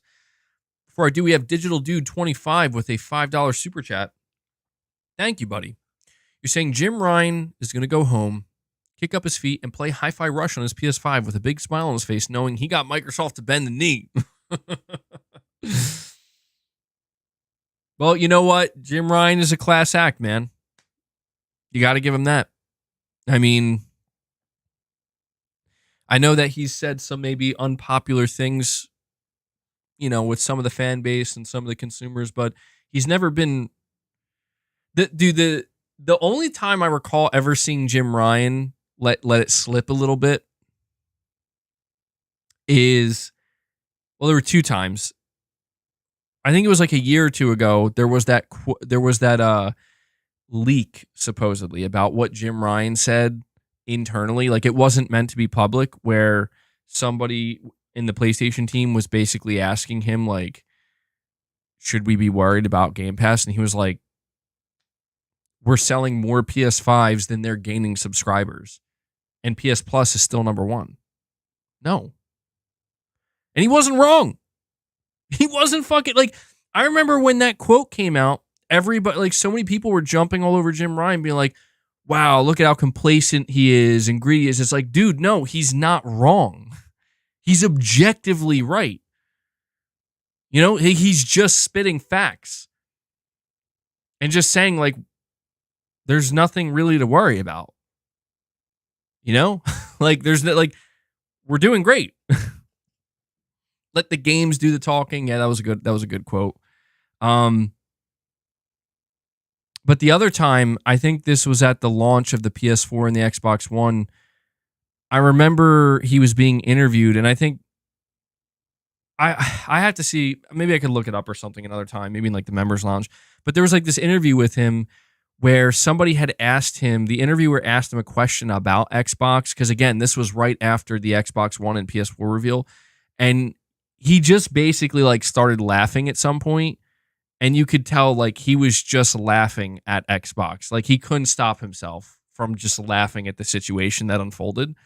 He didn't get like crazy about it. He wasn't laughing like a joker or something, but I remember that because I don't know if you guys know what interview I'm talking about, but Jim Ryan to me always seemed like a shark, you know? He always seemed like a shark to me. And I don't mean that in the bad way. I just mean like where his goal was like, yeah, we want to try to minimize our enemy here, you know, whatever our enemy is, like the main competitor. Like, we want to be number one, and I think he's going to go, man. He's going to go full speed. So we'll see what happens with the next PlayStation CEO. But I want to move on to the next topic here. This is a big one for PlayStation VR 2. This is a new blog post that was written up today. It says here, PlayStation VR 2 launched 1 year ago, backed by a 40-plus game launch window lineup, which included all new experiences like Horizon Call of the Mountain and Pavlov, as well as PSVR 2 compatible titles such as GT7 and Resident Evil Village. Over the next 12 months, our experiences were expanded further. Intense FPS adventures such as Synapse, Red Matter, and Resident Evil 4 VR mode, puzzlers like Humanity and Seventh Guest VR, action rhythm add-ons for the likes of Beat Saber, Synth Riders, and Drums Rock multiplayer fun in the form of Among Us, VR, Ghostbusters, Rise of the Ghost Lord, C-Smash, VRS, and more. So really just highlighting all these different games. Now, following on from recent reveals of Metro Awakening and Legendary Tales by way of last month's State of Play, we're highlighting a number of games in today's PS blog post, new announcements, release date reveals, DLC debuts, and a game launch. Find them below, all introduced by the creators behind the games. There's so much to look forward to. And we're also pleased to share that we are currently testing the ability for PSVR 2 players to access additional games on PC to offer even more game variety in addition to the PSVR 2 titles available through PS5. We hope to make this support available in 2024, so stay tuned for more updates.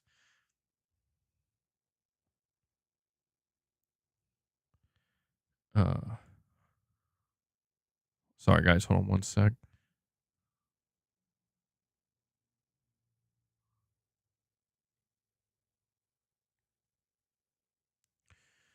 All right.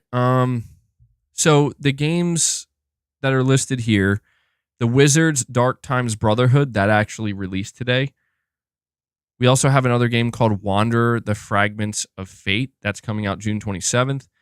Little Cities Bigger out March 12th. And there is Zombie Army VR out sometime in 2024.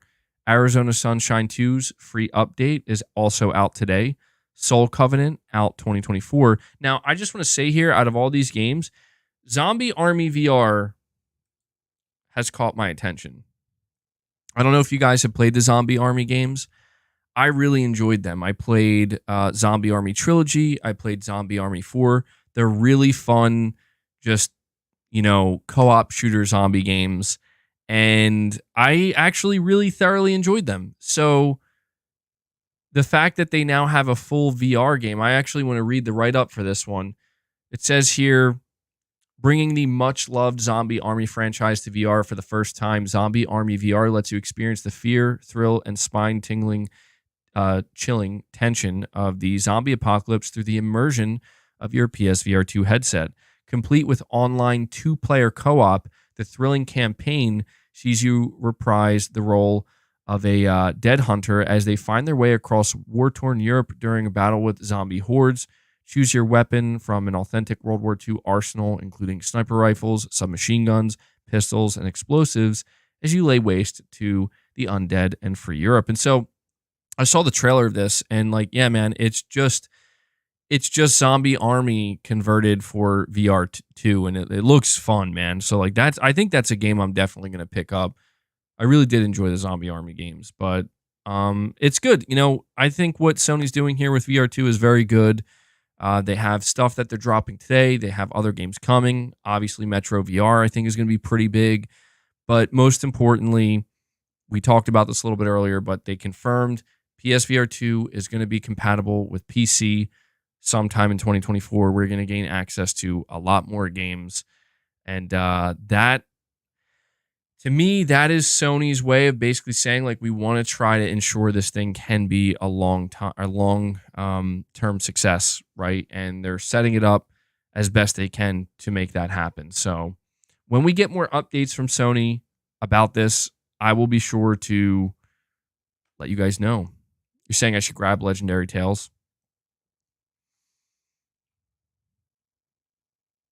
I've heard good things about it. So I want to move on to the next topic here, and this is about Bloodborne, okay? This is being reported by Push Square. I'm going to read you the title of their article. It's not clickbait. It seems like it would be, but it's actually not. Their title reads, "A Bloodborne remake on PlayStation 6 might have more value, creator suggests." A Bloodborne remake, remaster, or even just a re-release has been at the top of many From Software fans' wish lists for years now. But as more time passes and other titles receive such treatment over the PS4 Classic, hope might be starting to fade. Sony owns the IP, so From Software has no real control over what happens with it. But as part of a rare interview opportunity with Hidetaka Miyazaki, Eurogamer posed the question of a Bloodborne remake to the game's own creator. It is a title we hold very dear, and just as much as our fans. It does make me very happy to see that there are still so many people passionate about it, he said. Miyazaki believes that, quote, "new hardware is definitely a part of what gives these remakes value.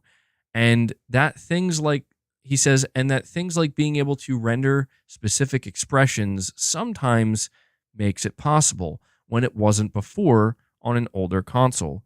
The outlet alludes to how the remake of Demon's Souls waited 2 generations before a new version released as a PS5 launch title, so the case could be the same for Bloodborne.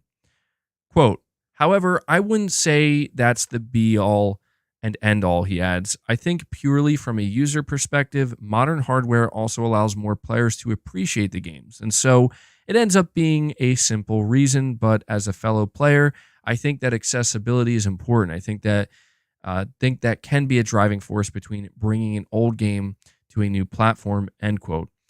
No matter whether it remains forever a PS4 exclusive or is re-released in the future, Miyazaki looks back fondly on Bloodborne and is pleased it still has a fan base. Quote, put simply, it makes me very happy to see it's a title with a lot of specific memories, both for me and the staff who worked on it, end quote. And it's worth noting that Miyazaki did acknowledge that Sony owns the Bloodborne IP. Now, here's what's fascinating to me about this.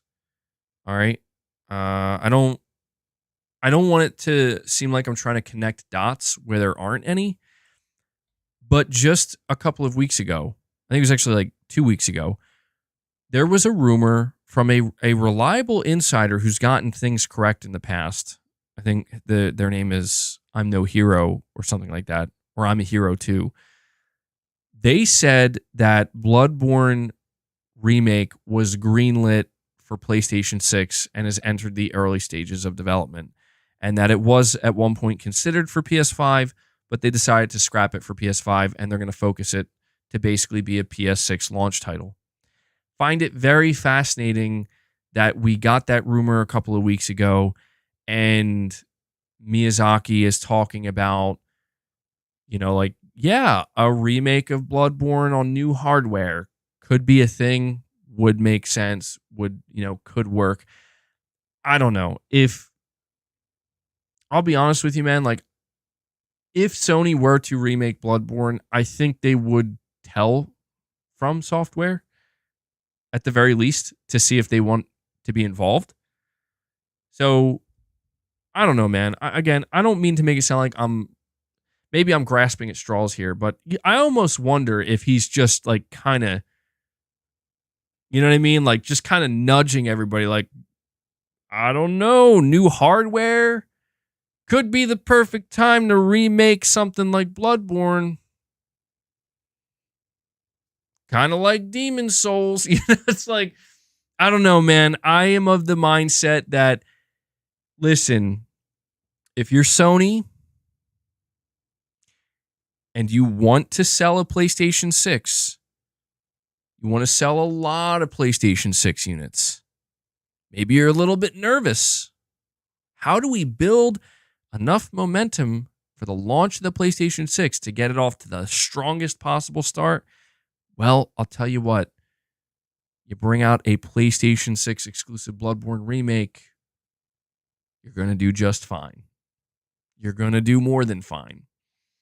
So it's unfortunate that we can't get more info here, but I will say this. If it's true that Bloodborne is getting remade for the PlayStation 6 to be a launch title, if it's true, we will likely begin to hear more rumors of it in the coming years. My question is, who would be remaking it? Who would be remaking Bloodborne? Could it be Bluepoint? I don't think so. I mean, I think Bluepoint's already working on something. I don't know. Maybe Bluepoint tried working on something new, their own game, and it didn't work out. And then Sony's like, you know what, guys? We're just going to have you remake Bloodborne. Maybe. That'd be very disappointing just because it's like, well, we haven't heard from Bluepoint in a while. But Blue Software? Yeah. But I just wanted to kind of talk to you guys about that because, yeah, I mean, people obviously love Bloodborne. I love Bloodborne. I honestly would rather see Sony remake it for the PlayStation 6 at this point. I mean, I know the PlayStation 6 is still half a decade away, like 4 years from now, but it's just like, all right, you know what? We've went this long without it. You know what? Save it. Save it. I want to see, at this point, if Bloodborne's going to get remade, I want to see it blow my fucking mind, dude. With a PlayStation 6 version. I want to see it blow my mind. My God, could you even imagine what a PlayStation 6 Bloodborne remake would look like? Oh man, Bloodborne Remake and Kojima's new IP isn't PlayStation 6 launch titles, dude. Please stop. Please stop. I can only take so much. I mean, it's not. Listen, man, it's not. I don't know that I don't know. Listen, I don't think Kojima's game is going to be a launch title. As I know that sounds crazy, but think about it this way. Big AAA game development takes like at least 5 years, right? Especially if it's a new game, like a new IP. You're talking like 5 years, man. This new game, Fizzant, probably isn't going to start full production until sometime in late 2025. So, by that point, the PlayStation 6 will likely be on track for 2028. Fizzant would have been in development for about 3 years. I don't think it's going to be ready in 3 years. I don't think so. I think it's going to need... I know this sounds crazy, but truthfully, this Fizzant game probably isn't going to be ready until the middle of the PlayStation 6 generation. I know that sounds nuts. We have Mrs. MBG coming in with a super sticker of a dumbbell reminding me that I got to do some reps for you guys. Don't worry, I didn't forget.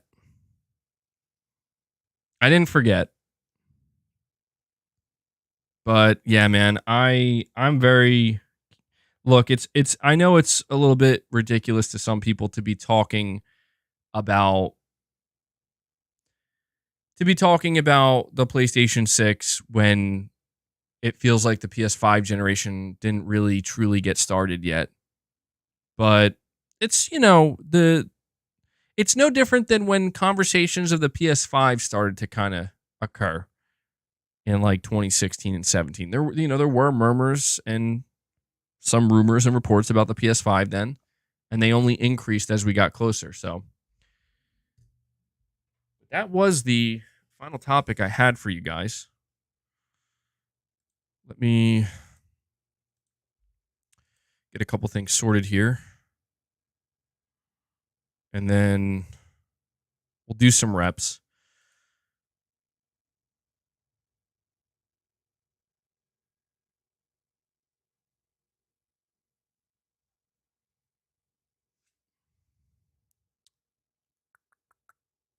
Okay.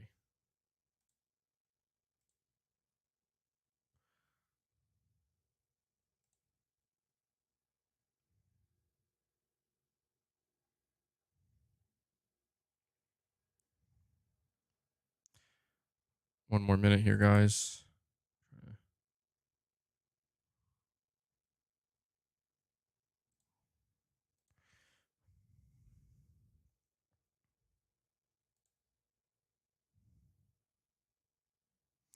All right, so what do you guys want? Do you want like a metal track for the reps? Do you want... Ugh. Do you want MGS? I know Corey wants MGS. Probably gonna do some curls today. I'm thinking about doing some curls. I'm feeling a good pump in my biceps. You got to do a mullet stream for Metal Gear Delta's launch. The Helldivers 2 theme. I don't have that queued up. I'm a Barbie girl. Man, you guys got some weird suggestions today. MGS Phantom Pain. That would be a pretty funny one. Whoa.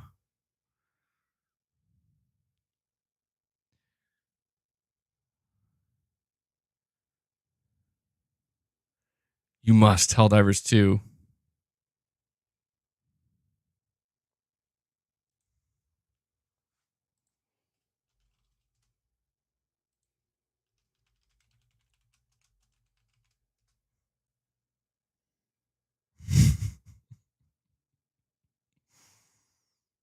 All right, hold on. See if I can bring it up. AC/DC Livewire. I would play something like that, but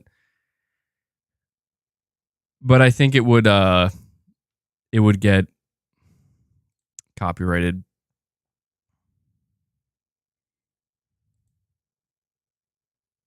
All right, let's see what we can do.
Saying check that form.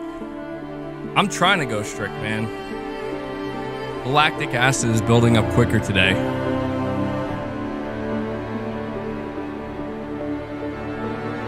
This theme is good, dude.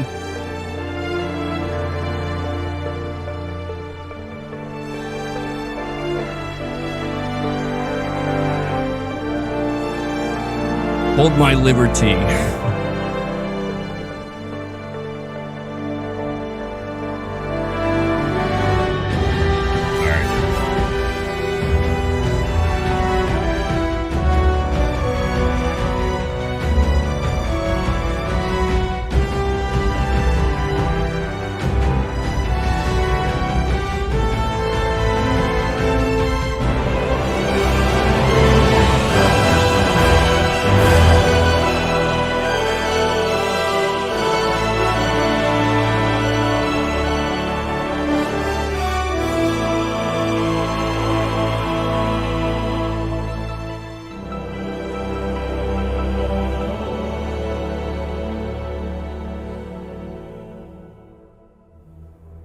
One more.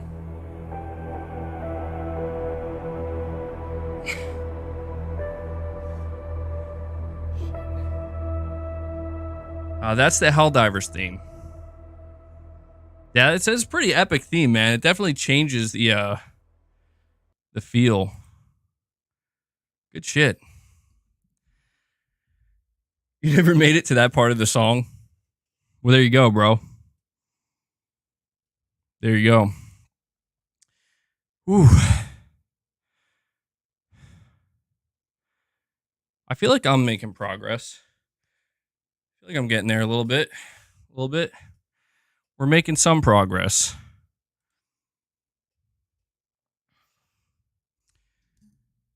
Saying they knocked it out of the park with that music. Yeah, dude, the Helldivers 2 theme goes like way harder than it has any right to. It's so good. I've heard it so many times, like playing the game. But when you just kind of listen to it by itself, you have like a new appreciation for it. Gotta hydrate.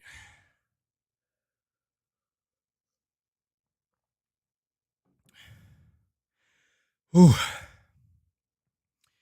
I'm telling you, man, trying to keep that strict form, that's what creates the burn. Planet Slurping, you're saying you're flabby, you need to get back in shape. Well, hopefully this can encourage you a little bit. Feeling patriotic now? That was for democracy. I definitely got to add a Helldivers soundbite. I'll try to remember to do that. I'll ask Mrs. MBG to remind me.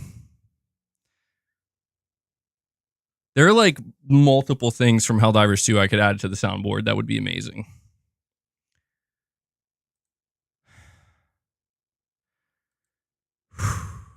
All right.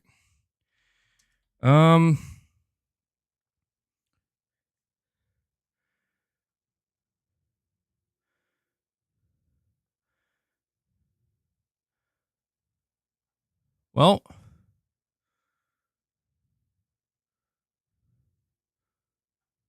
yeah, I think we covered everything that I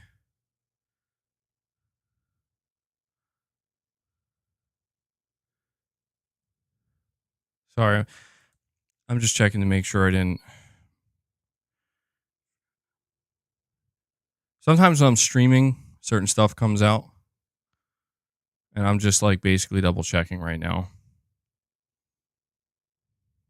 Yeah, I don't think I missed much. Any smaller things I may have missed, we'll probably cover in a video tomorrow.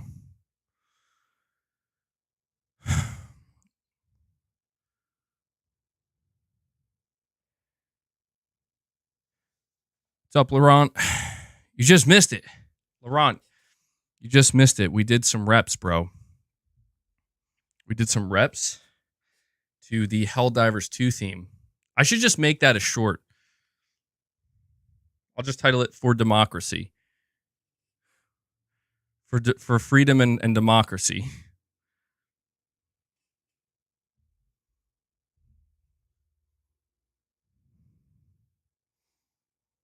So here's what I'll do. I'm just going to hang out with you guys. Excuse me, Jesus. In the chat for a little bit. Not sure what just happened to my voice there. I'm going to chat with you guys for a couple minutes directly because I'm not going to be able to do a members lounge today. I have something I'm going to be doing after the stream. So unfortunately, I don't have enough time to do a members lounge.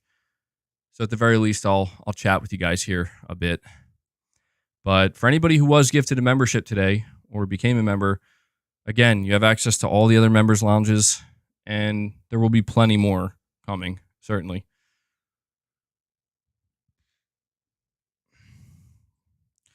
Ron, you're saying you've been busy these days, past couple of days, finished Tekken 8. Good stuff, man. Yeah, Tekken 8 was fun. Haven't been playing it as much. You want my prediction for Rebirth's first week sales? Well, first week sales. I could see it hitting 2 million. I could see Rebirth potentially hitting 2 million. The install base is pretty good. I don't know. Saying 6 million in a week? No, dude. Well, I'm trying to compare it to the sales of FF7 Remake, which I think it like recently hit 10 million, or it's at 7 million. It's a big difference. Let me check real quick. FF7 Remake sales over 7 million units by September 2023. Yeah, so I'm going to stick with I think 2 million on the high end. I could see it going a little bit higher than 2 million. Do I think it's going to be softer than Remake? That's a good question. It is PS5 only. Remake came out like towards the very end of the PS4's life cycle. So it had a bigger install base. It could be. It could be. I don't want to say for sure that it will be or it won't be, but it definitely could. But I think it'll still sell well regardless. I'll say 2 million on the high end within the first week.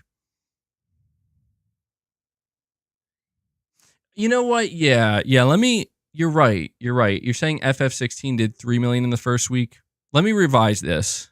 That is too low.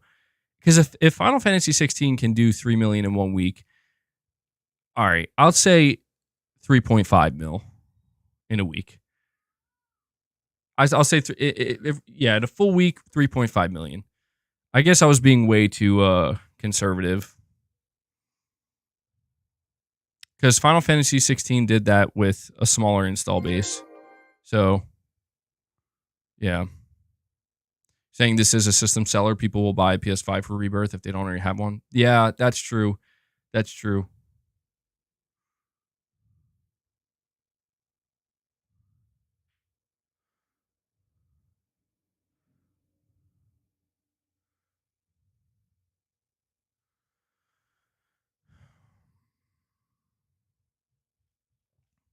Planet Schlorpian, you're saying, is Sony investing in cloud tech for a future HH? What do you mean? What's HH stand for here? Future HH. I feel like I should know what it stands for, Planet Schlorpian, but you're going to have to tell me. Handheld. Okay. I think that's part of it. Yeah. I think their investment in cloud technology, of course, it's like, a handheld could definitely take advantage of it. But honestly, I think the investment into cloud from Sony is more universal than that. I think it's just about having a whole nother layer of their ecosystem that is accessible, more easily accessible. Probably, eventually, if cloud does grow in gaming, it could be the most accessible entry point into PlayStation. And I think that goes beyond a handheld. But I think it would make sense where it's like, yeah, hey, I have not tried Grand Blue Fantasy Relink. I've heard good things about it. I don't know if I'm going to. I just don't know. I don't know that I could get into it that much. Especially with Final Fantasy coming up. I just don't think I'll be able to, man.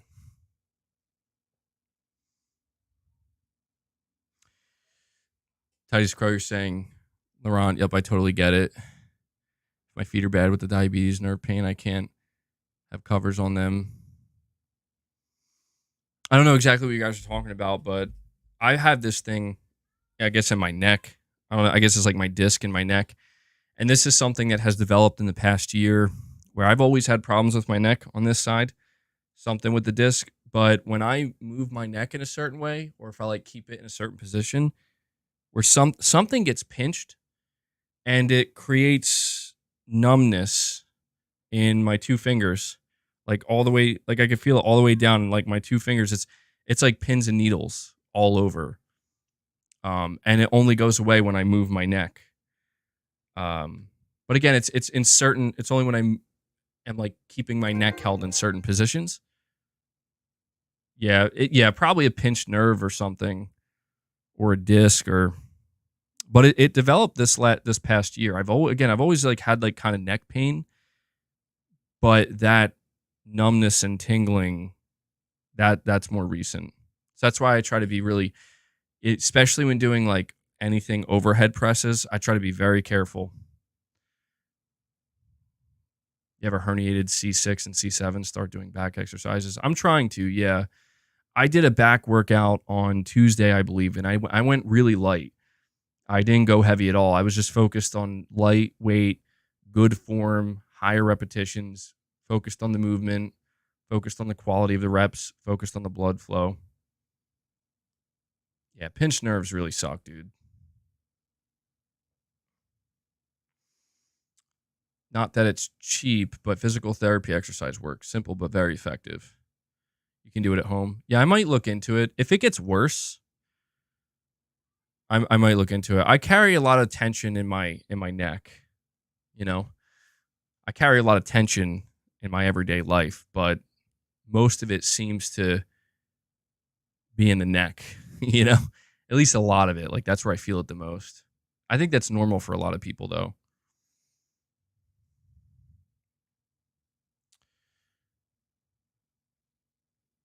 I've had disc problems in my lower back.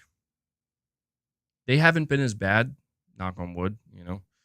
They haven't been as bad in recent years.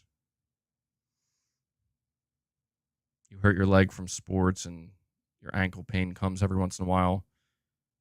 Physical exercise therapy or physical therapy exercises still work. Well, that's good. I mean, it's, obviously the ankle pain isn't good, but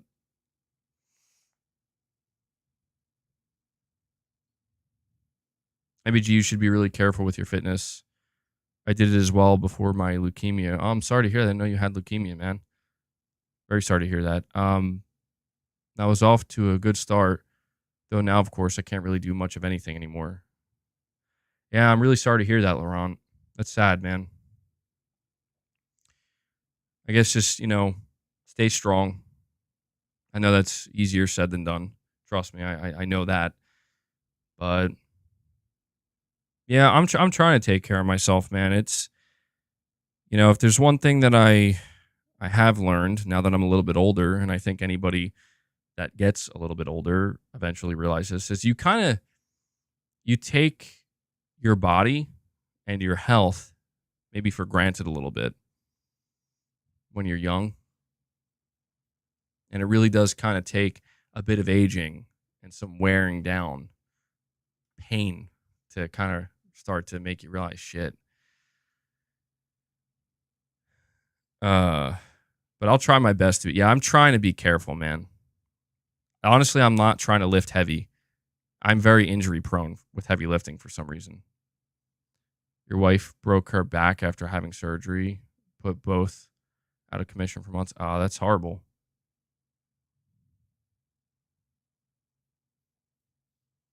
It's horrible, man.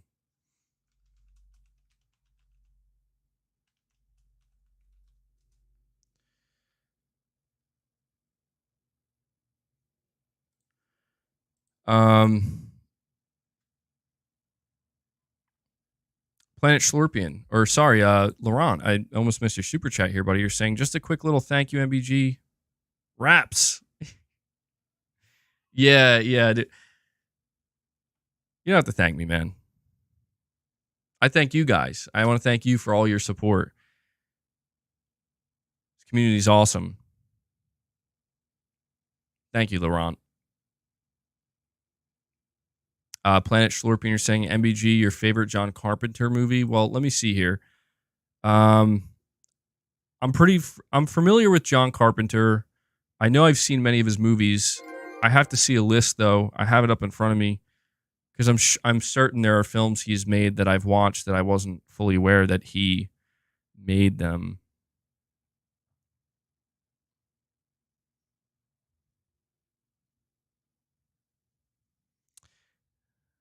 He's got quite the resume here. I mean, obviously there's Halloween, but The Thing is on here. I think The Thing might be my favorite John Carpenter movie. That's an awesome movie. Kurt Russell. I love how people still debate the ending of that movie today. So I'd have to say that's probably my favorite John Carpenter movie. There's a lot of movies on here that I'm not aware, I've never seen. Huh.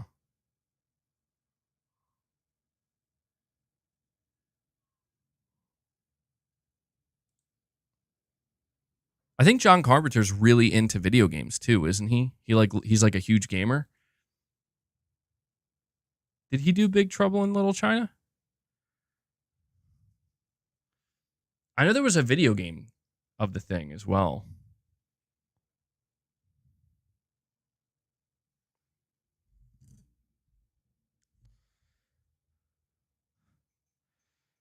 Play Bounty says, thanks to Mrs. for supporting MBG. Don't always see that. Oh, yeah. He is making that game. Toxic Commandos. Yeah, that's true. That's true.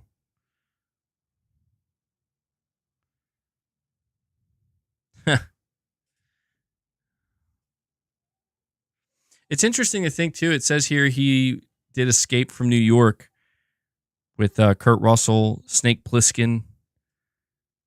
And it's so funny to think that Hideo Kojima was inspired by that movie, by the character of Snake Plissken. Like, that's the character that inspired Solid Snake and Iroquois Plissken. Or Iroquois Plissken. Good stuff, man. Love it. Love to see it. Did he do Escape from LA? Yeah. Or I don't know, actually. I just see Escape from New York here. I don't see LA, though.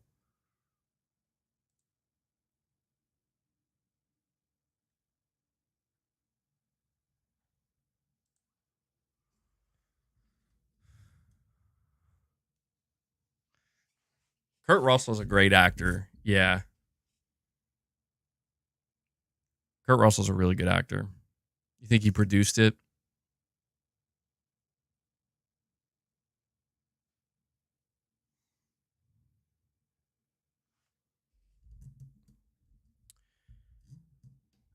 What time is? Oh man, I'm losing track of time at this point. Well, guys, I'm very rapidly. Sorry, I'm not trying to flex. I'm just trying to stretch. I'm very rapidly running out of time here. Chris, you're saying the Series X might be the worst design ever. It sucks up air from the bottom and tries to vent it out the top, but it just ends up collecting dust within the heat sink. Terrible design. I wouldn't know. I don't have a Series X, and I don't think I'll be getting one, truthfully. I mean, I like video game consoles, but I don't know, man. Microsoft, there's just something about Microsoft that simply does not appeal to me at all. I don't know what it is. I didn't know that, though. Why is Xbox releasing Hi-Fi Rush 3 days before Rise of the Ronin and Dragon's Dogma Suicide? Yeah, not the best. I didn't realize. Yeah, true. I didn't put that together. That is not great. Very different games, though, I guess. But guys, listen. We still have 350 people here watching, which is awesome. Thank you guys for hanging out with me. Please hit that like button for me. Let's see if we can get to 350 likes. Listen, we're at 77 members. I'm not going to ask. It's just, I got probably about like 3 to 5 minutes left here before we go. If somebody wants to round us off at 80, a solid 80, feel free to do that. But nonetheless, man, 77 members is huge. Absolutely huge. So thank you guys so much for that. A lot of super chats as well. Just want to take this moment to, I know I say it a lot, and I don't mean to sound like such a broken record, but it's pretty awesome that I'm still able to do this with you guys. Obviously, I worry all the time about whether or not I will continue to be able to do this, but you guys as a community, you show up in force, you show incredible support, and most importantly, you make it so that I'm able to continue to do this. I'm able to continue to make videos. I'm able to continue to do these streams, and I'm able to, run this channel and engage with this community and talk about video games. So that's awesome to see, man. It's awesome to see, and I just don't want to ever. I don't want to ever make it seem like it's expected or I take it for granted, because I definitely don't. It does mean a lot. We got Tyson Webb, bro. Tyson Webb 509. He wants to see it happen. Longtime member, too. Thank you, Tyson, for dropping that membership gift. Tyson gets us to 78. 78 members. So don't hold me to this, but right now I'm thinking about doing a Helldivers 2 stream on Saturday. If I'm able to work that in, I would like to do a Helldivers 2 stream on Saturday. Not a member stream, like a public stream, where maybe some of my members can play. I feel like that would be a pretty cool thing to do.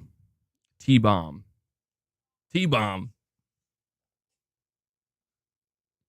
Laurent! Laurent! Coming in with the gift, bro. Laurent gets us to 79. He does it. Thank you, guys. I really appreciate that. You guys clearly want to see us get to 80, and that's awesome to see, dude. Laurent, good stuff, bro.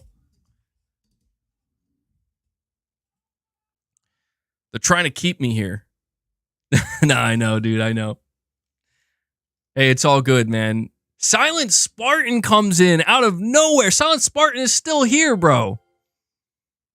5 memberships. He went above and beyond. He's like, yo, you're trying to get to 80. Here's 5 memberships. And the Game Cat Andrew Ehrenreich. Not Einrich. Ehrenreich. Look at that. I asked you guys if we could get to 80, and you get us to 85. Andrew, thank you, bro. Silent Spartan, shout out to you as well, man. You've been dropping some serious gifts today, bro. That's awesome to see. Like, I don't know who. Silent Spartan coming out of nowhere today, just dropping some gifts on us, bro. Thank you, Laurent, Tyson Webb. That brings us to 85. You guys crushed it. You guys crushed it. I said, yo, let's get to 80. Like, no, dude, we're gonna get to 85. You guys are the best. Thank you. Thank you so much. Play Bounty. Dude, look at this. Play Bounty's getting in on this. I just asked you guys to drop 3 memberships. You get a whole membership train going. Play Bounty drops a membership gift, bringing us to 86. Make it up to 90. No, I mean, you don't have to. I'm reading the chat. Thank you guys. Seriously, you're too kind. You guys are too kind. Seriously, I don't even. That's the thing is like, I just told you a moment ago, like I'm always worried if I'm going to be able to get enough support month over month to keep this thing going. But you guys are legends, bro. Straight up. Oh man, all that stuff went to the bottom there. But tonight is I'm going to be going out with Mrs. MBG for the first time in a long time. Feels like a long time. We're going to be going out to dinner. It's kind of like a really late Valentine's Day dinner. We weren't able to actually go out for Valentine's Day, but tonight is the night, so I'm hoping it's enjoyable. I'm looking forward to it. And yeah, thank you guys for. Am I gonna get a steak? You know, it's funny because that's exactly what I'm thinking. Like, I'm thinking about a nice big steak, but I don't know. How do you guys feel about red meat? Like, I don't know. They say that like too much red meat isn't good for you, but man, I love red meat. Am I gonna wear a suit? No, it's not that fancy, bro. I'm not a suit person. Do I seem like a suit person? I'm not a suit person. Absolutely not. I can't imagine myself being a suit person like that, you know? Like just wearing a suit all the time. It probably feels pretty good, though, I imagine. Probably feel pretty good. I mean, I've worn a suit before.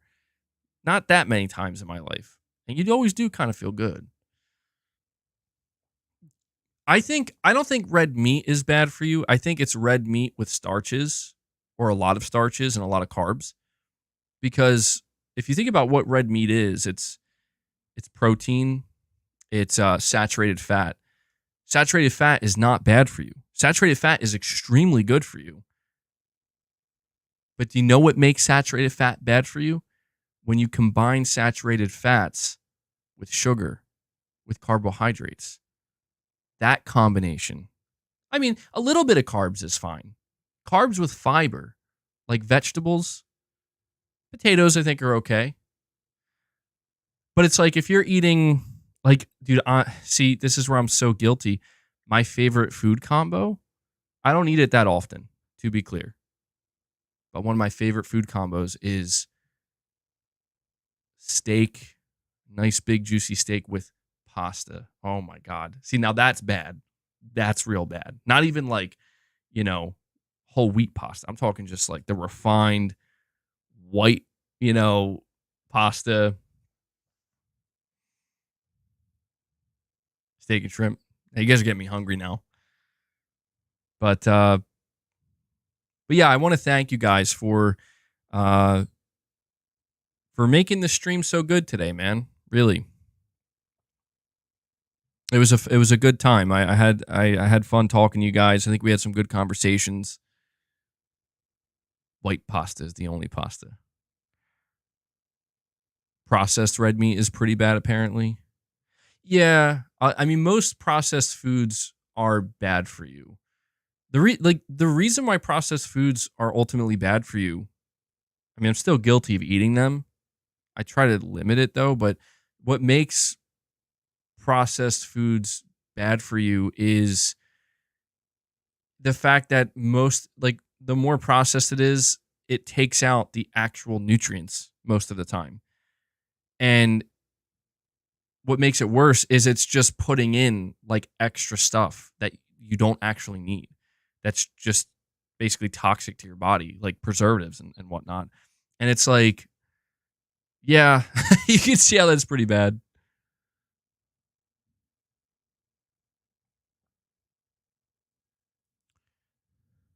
Let me see here. Red meat is a health food. It is, yeah. It is. It's just, I think there's just so much misconception and misinformation out there. You know, it's like the whole, like, are eggs good or bad for you? Like, eggs are not bad for you.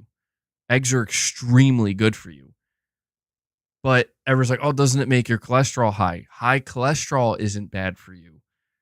There's good cholesterol, there's bad cholesterol. You know, it's really a matter of your artery health. God, man, I'm one of these people where it's like practice what you preach, MBG, but it's artery health, dude. Having saturated fats, having higher cholesterol, you know, that's like your body produces a lot of its own. It produces cholesterol naturally, but it's your arterial health. And what damages your arteries is sugar, processed carbohydrates. I worry about my arterial health, truthfully. I've eaten so much sugar over the years, so many processed carbs. I've always eaten a lot of meat. Now I'm feeling guilty about going out and eating. You know, I'm going to end it here. I'm going to have a hopefully I'll have a steak with some vegetables. How about that? That's healthy. But guys, I do have to end this stream now. I would like to go a little bit longer, but unfortunately I have to bring this to an end. And so, before I do, I just want to give you guys one last thank you before I head out. I asked you guys if we could get to 80 members. We got to 86 members. You guys crushed it. Thank you so much. Everybody who dropped a membership gift today, or everybody who did become a member, thank you so much for that support. It means everything. Same with anybody who dropped a super chat. You know, I know times are tough for everybody. And the fact that so many of you guys are so willing to support my channel, support me directly, seriously, I'm at a loss for words. Thank you so much. My only hope is that you continue to enjoy the content. And I also want to give a shout out to Devil Shooter, who does the timestamps. He does a great job. Make sure you give him a thank you, show him some love in the comments if you see him. And that does it. Just hit that like button once more on your way out. And tomorrow we should have a regular news video out. And then if all goes according to plan, we'll do a Helldiver stream on Saturday. And then Sunday we'll come back with a regular stream and a members lounge. So look forward to that, guys. And I hope everybody enjoys the rest of their day. But that does it. I'm out. I'm going to go get some food. And, oh, really quick, let me end this poll. This poll is ending at 1,200 votes. Are you buying any Xbox games on PS5? 56% say no, I'm not buying any. Wow. 33% saying yes, just one or two, and 9% saying yes, all four. So there you go. All right. I'm out. I will catch you in the next one. So until then, guys, take care and thanks.